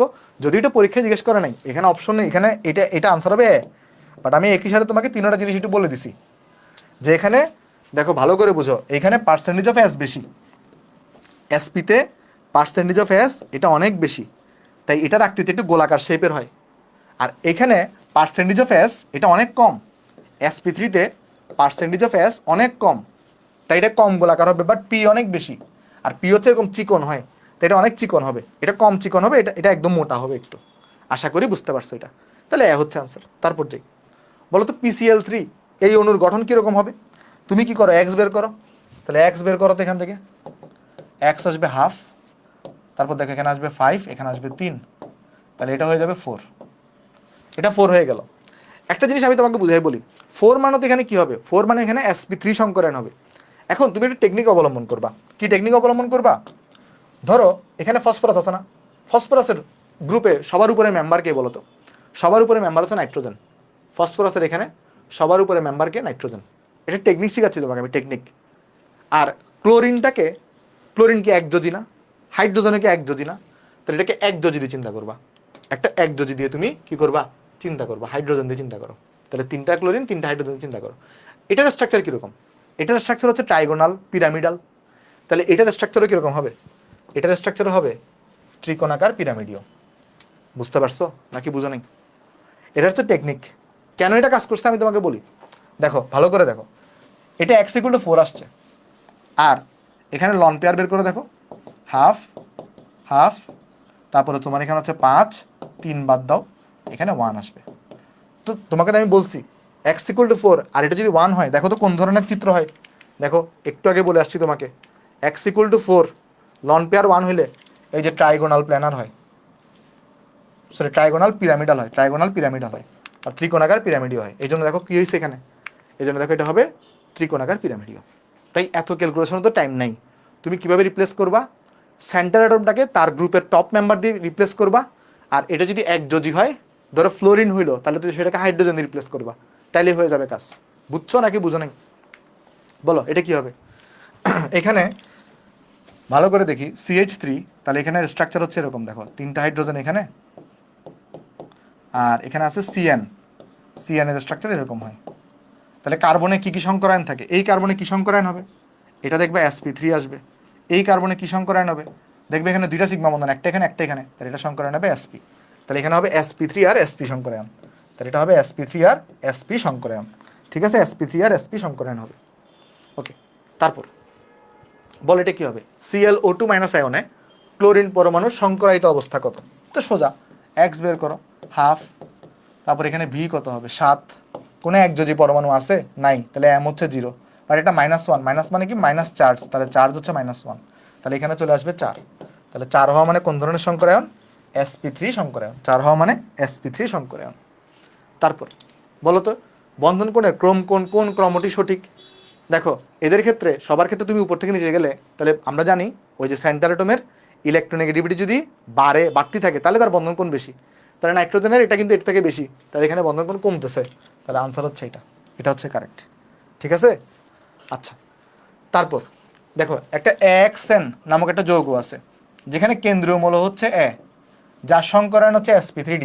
তাহলে তুমি আমাকে বলো sp3d যদি হয় তাহলে x ইকুয়াল এখানে 5 আসবে না, যার মধ্যে এতে একটা মুক্তজোড় ইলেকট্রন মুক্তজোড় বিদ্যমান, তাহলে এতে লন পেয়ার বিদ্যমান, লন পেয়ার আছে কয়টা? লন পেয়ার আছে একটা।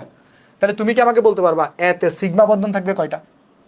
এতে সিগমা বন্ড কয়টা থাকবে বলতে পারবা? এতে সিগমা বন্ড কয়টা থাকবে দেখি বলো তো আনসার। এতে সিগমা বন্ড কয়টা থাকবে বলতে পারবা? এতে সিগমা বন্ড কয়টা থাকবে? এতে সিগমা বন্ড কয়টা থাকবে বলতে পারবা? এতে সিগমা বন্ড থাকবে 4টা। Very good Bipro, very good. কেন 4টা থাকবে আমি বলি। দেখো তো x ইকুয়াল টু কি হয়? Number of sigma bond plus loan pair, না তোমাকে যেটা শিখাইছি আমি, এটা তো মেইন সূত্র ছিল। তো x ইকুয়াল টু যদি 5 হয় তাহলে এখানে সিগমা বন্ড এটা আর লন পেয়ার তো তোমাকে কোশ্চনে বলে দিছে 1, তাহলে লন পেয়ার এখানে সিগমা বন্ড থাকবে কয়টা? সিগমা বন্ড থাকবে 4টা। সিগমা বন্ড থাকবে কয়টা? সিগমা বন্ড থাকবে 4টা। কোশ্চন কি জিজ্ঞেস করছে? n ইকুয়াল টু কত? তাহলে এখানে কীরকম হবে অ্যাকচুয়ালি? এটা হবে x4। কেন? কারণ এর সাথে x এর 4টা কি থাকবে বলো তো? 4টা সিগমা বন্ড থাকবে। তাহলে এখানে n ইকুয়াল টু 4 হইতে হবে, 4টা n হইতে হবে, বুঝছো? তার আনসার হবে এখানে বি। আনসার কত হবে এখানে? বি হবে। বুঝছো অঙ্কটা নাকি বুঝো নাই?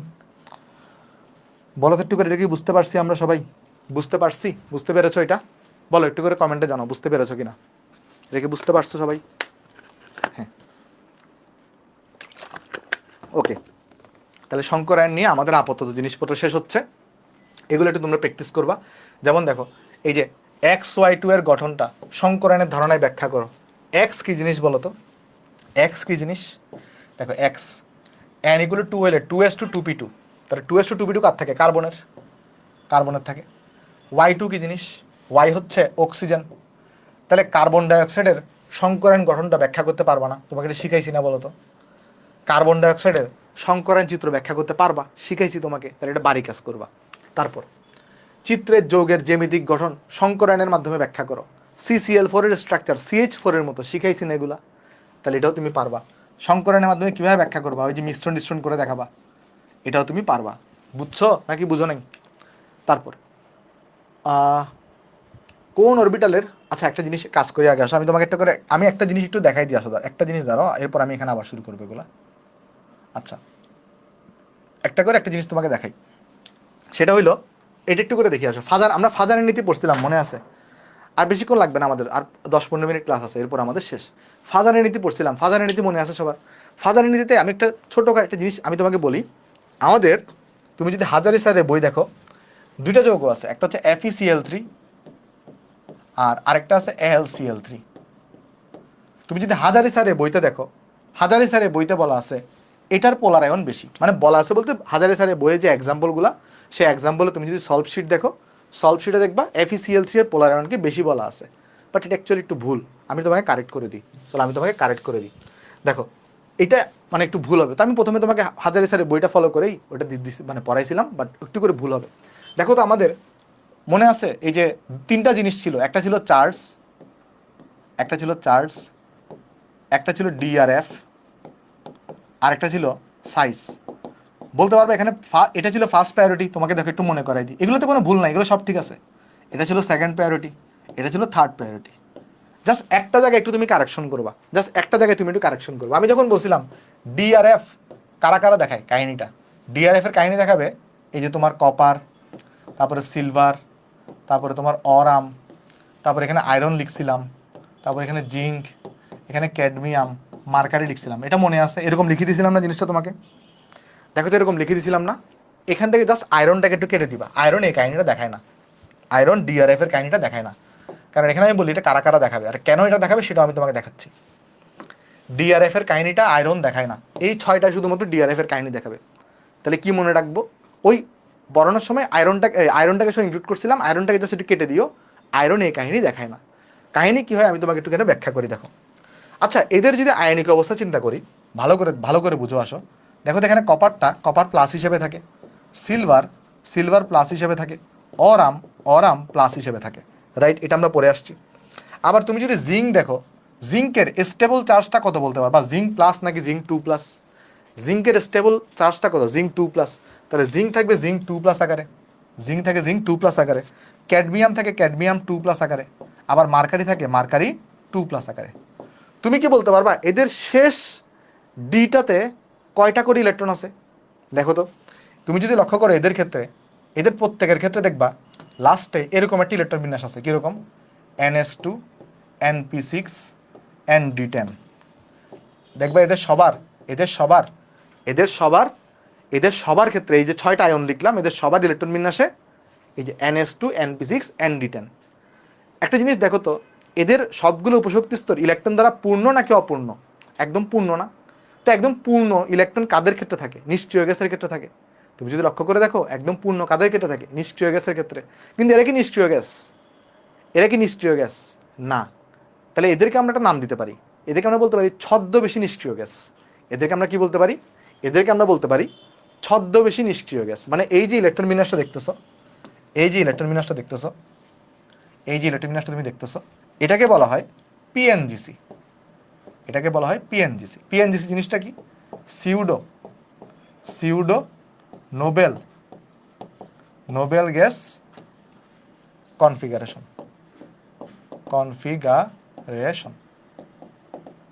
কেমন? এটাকে কি বলা হয় বলো তো? সিউডো মানে ছদ্মবেশী, মানে এরা হচ্ছে ছদ্মবেশী নিষ্ক্রিয় গ্যাসের মতো। বুঝছো? তো এই 6টা জিনিসই কি দেখাবে? এই 6টা জিনিসই ডিআরএফ এর কাহিনীটা দেখাবে। মানে আয়রন ডিআরএফ এর কাহিনী দেখায় না। এটা একটু করে মানে কারেকশন করে নিবা, আর কোনো কারেকশন নেই। আমি এখানে ওই যে পড়ানোর সময় আয়রনটাকে বলছিলাম, জাস্ট আয়রনটাকে তুমি ইনক্লুড করবা না। কেমন? এটা একটু বুঝতে পারছি আমরা সবাই। এটাকে ছদ্মবেশী কেন বলা হচ্ছে? কারণ এটাতে অ্যাকচুয়ালি নোবেল গ্যাস না, কিন্তু এটা নোবেল গ্যাসের দেখো একদম পূর্ণ ইলেকট্রন দ্বারা পূর্ণ, তাই এটাকে মানে ছদ্মবেশী নোবেল গ্যাস বলা হচ্ছে। আচ্ছা, যে জিনিসটা মাথায় রাখবা এটা হচ্ছে, তুমি যদি একটা পার্টিকুলার গ্রুপের উপর থেকে নিচে যাও, এদের ক্ষেত্রে এই জিনিসটা মনে রাখবা, একটা পার্টিকুলার গ্রুপে তুমি যদি কি করো, উপর থেকে নিচে যাও, সাইজ কি বাড়বে না কমবে বলতে পারবা? সাইজ কি বাড়বে না কমবে? একটা পার্টিকুলার গ্রুপে তুমি যদি উপর থেকে নিচে যাও, সাইজ কিন্তু বাড়বে। ওই সাইজ কমে? উপর থেকে নিচে গেলে কি সাইজ কমে? উপর থেকে নিচে গেলে কিন্তু সাইজ বাড়বে।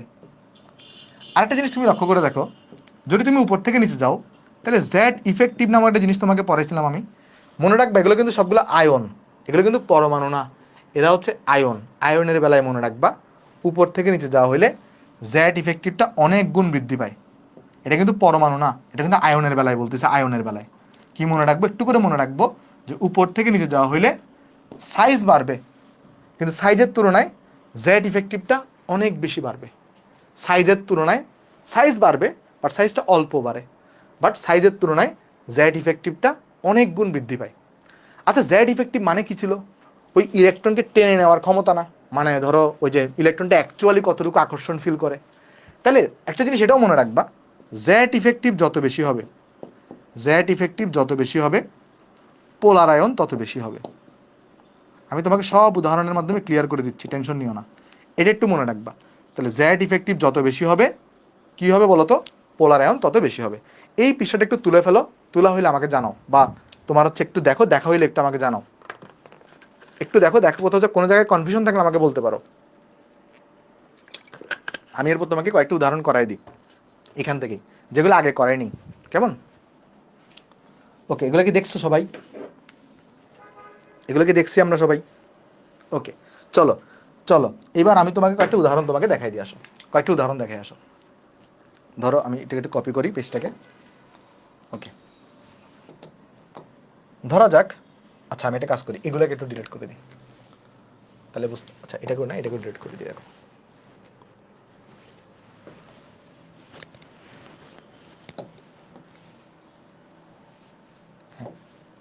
আর এটা এই দুটো জিনিসটা একটু থাক, এটা একটু থাক, আর এটা একটু থাক। ওকে, এবার চলো আমি তোমাকে কিছু উদাহরণ করে আসো। ধরো প্রথম উদাহরণ, আমি যদি তোমাকে জিজ্ঞেস করি যে কপার প্লাস আর সিলভার প্লাস এদের মধ্যে কার পোলার আয়ন বেশি? এদের মধ্যে আমি জিজ্ঞেস করলাম যে পোলার আয়নটা কার বেশি হবে। আমি জিজ্ঞেস করলাম এখানে এদের মধ্যে পোলার আয়ন কার বেশি হবে, বলতে পারবে এদের মধ্যে পোলার আয়ন কার বেশি হবে? দেখো, ফার্স্ট প্যারিটি কি? ফার্স্ট প্যারিটি হচ্ছে এদের মধ্যে চার্জ। দেখো আমরা সবাই জানি আমাদের ফার্স্ট প্যারিটি কি হয়? ফার্স্ট প্যারিটি হচ্ছে চার্জ। এদের তো চার্জ দুইটা সমান, তাহলে এখানে কি তুমি চার্জ দিয়ে পোলার আয়ন মাপতে পারবা? এদের চার্জ দিয়ে তুমি পোলার আয়ন মাপতে পারবা না। সেকেন্ড প্যারাটি কি? ডিআরএফ। তাহলে এবার দেখো তো ডিআরএফ এর ক্ষেত্রে এর ক্ষেত্রে ডিআরএফ এর কাহিনী আছে, এর ক্ষেত্রে ডিআরএফ এর কাহিনী আছে, বাট এদের ক্ষেত্রে তুমি যদি চিন্তা করে দেখো, বলো তো এই কপার 2+ আমি যদি লক্ষ্য করার চেষ্টা করে দেখি যে এই কপার প্লাস আর সিলভার প্লাসের মধ্যে এটার কিন্তু আমার সাইজটা কি বলতো বড়, বাট এটার কিন্তু আমার সাইজটা হচ্ছে ছোট, রাইট? কিন্তু তুমি যদি লক্ষ্য করে দেখো, যদিও এটা সাইজ বড়, বাট এটার জেড ইফেক্টিভ কিন্তু অনেক বড়, বেশি। কারণ যত নিচে নামবা তত কি হয় বলতো, জেড ইফেক্টিভটা অনেক বেশি থাকে। তাহলে এদের ক্ষেত্রে জেড ইফেক্টিভ দিয়ে চিন্তা করবা, তাহলে কপার প্লাস আর সিলভার প্লাসের মধ্যে সিলভার প্লাসের জেড ইফেক্টিভ অনেক বেশি, তাই এই কারণে সিলভার প্লাসের পোলার আয়ন কি হবে বলতো, বেশি হবে। বুঝছো নাকি বুঝো নাই? বলতো বুঝছো কিনা বুঝো নাই? এটার ক্ষেত্রে আমরা কি বুঝতে পারছি? এটা একটু দেখো তো বুঝতে পারছি কিনা। ওকে, এবার দেখো, ধরো সেমভাবে তোমাকে যদি আমি ব্যাখ্যা করি, জিজ্ঞেস করি যে ধরো জিঙ্ক 2+ আর ধরো এখানে আছে Hg2+, বলো তো এদের ক্ষেত্রে কার পোলার আয়ন বেশি হবে? এদের ক্ষেত্রে কার পোলার আয়ন বেশি হবে? তুমি দেখো এখানে কার জেড ইফেক্টিভ বেশি? Hg2+, এটার জেড ইফেক্টিভ বেশি, তাহলে এটার পোলার আয়নটা বেশি হবে। যার জেড ইফেক্টিভ যত বেশি তার পোলার আয়ন তত বেশি হয়। ক্লিয়ার? ওকে, কি বলছো তুমি? হ্যাঁ বুঝছো, ঠিক আছে, ভেরি গুড ভেরি গুড। ওকে, এইবার তোমাকে যদি আমি জিজ্ঞেস করি ধরো কপার প্লাস আর জিঙ্ক 2+, বলো তো এখানে কার পোলার আয়ন বেশি হবে? কপার প্লাস আর জিঙ্ক 2+, এখানে কার পোলার আয়ন বেশি হবে? এটা তো ফার্স্ট প্যারাডি দিয়ে চিন্তা করবা, সেটা হচ্ছে কি, সেটা হচ্ছে তোমার হচ্ছে চার্জ দিয়ে, কারণ এখানে তো চার্জ সেম না, তাহলে এখানে যার চার্জ বেশি তার পোলার আয়ন বেশি, যার চার্জ বেশি তার পোলার আয়ন বেশি, তাহলে এখানে চার্জ বেশি কার? জিঙ্কের, তাহলে জিঙ্কটার এখানে পোলার আয়ন বেশি হবে।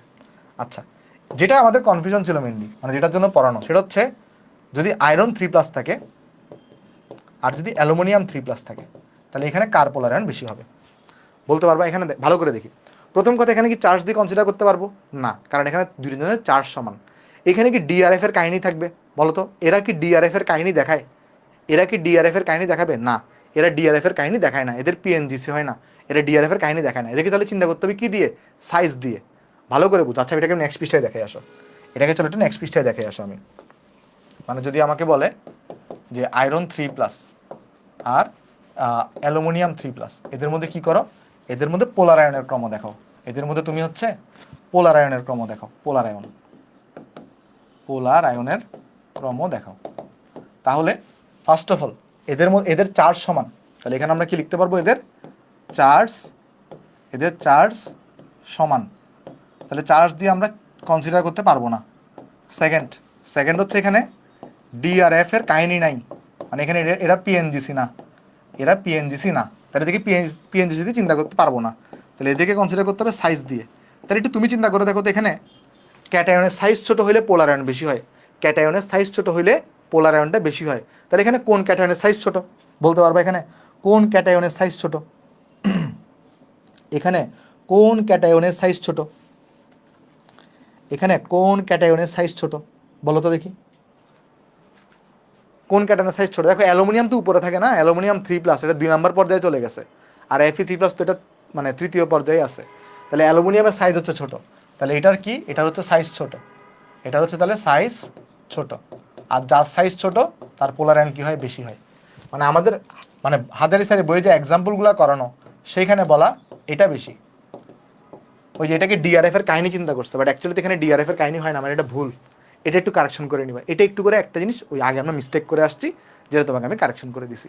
সো এর মাধ্যমে আমাদের আজকের লেকচারটা শেষ হচ্ছে। কারো যদি কোনো ডাউট থাকে আমাকে বলতে পারো। আজকে আমরা যা যা পড়েছি, মানে আজকে আমরা এটা জাস্ট তোমাকে একটা বেসিক লাস্টের জিনিস পড়াই দিছি। আজকে আমাদের মেইন পড়া ছিল সংকরায়ন, আমাদের কিন্তু সংকরায়নটা পুরোপুরি শেষ। সংকরায়নের উপর কিন্তু বৃহস্পতিবার উইকলি এক্সাম 3 হবে, কেমন? সো আজকের লেকচারটা কেমন লাগছে জানাইতে পারো। দেখা হবে নেক্সট লেকচারে। আর আমরা আগামী সপ্তাহে সংকরায়ন টপিকটার উপর তোমাদেরকে একটা ডাউট সলভিং ক্লাস দিব, যেখানে তোমাদের ডাউটগুলো আমি সলভ করে দিব, কেমন? তাহলে সবাই ভালো থাকবা, দেখা হবে নেক্সট ক্লাসে। যাই তাইলে, আসসালামু আলাইকুম।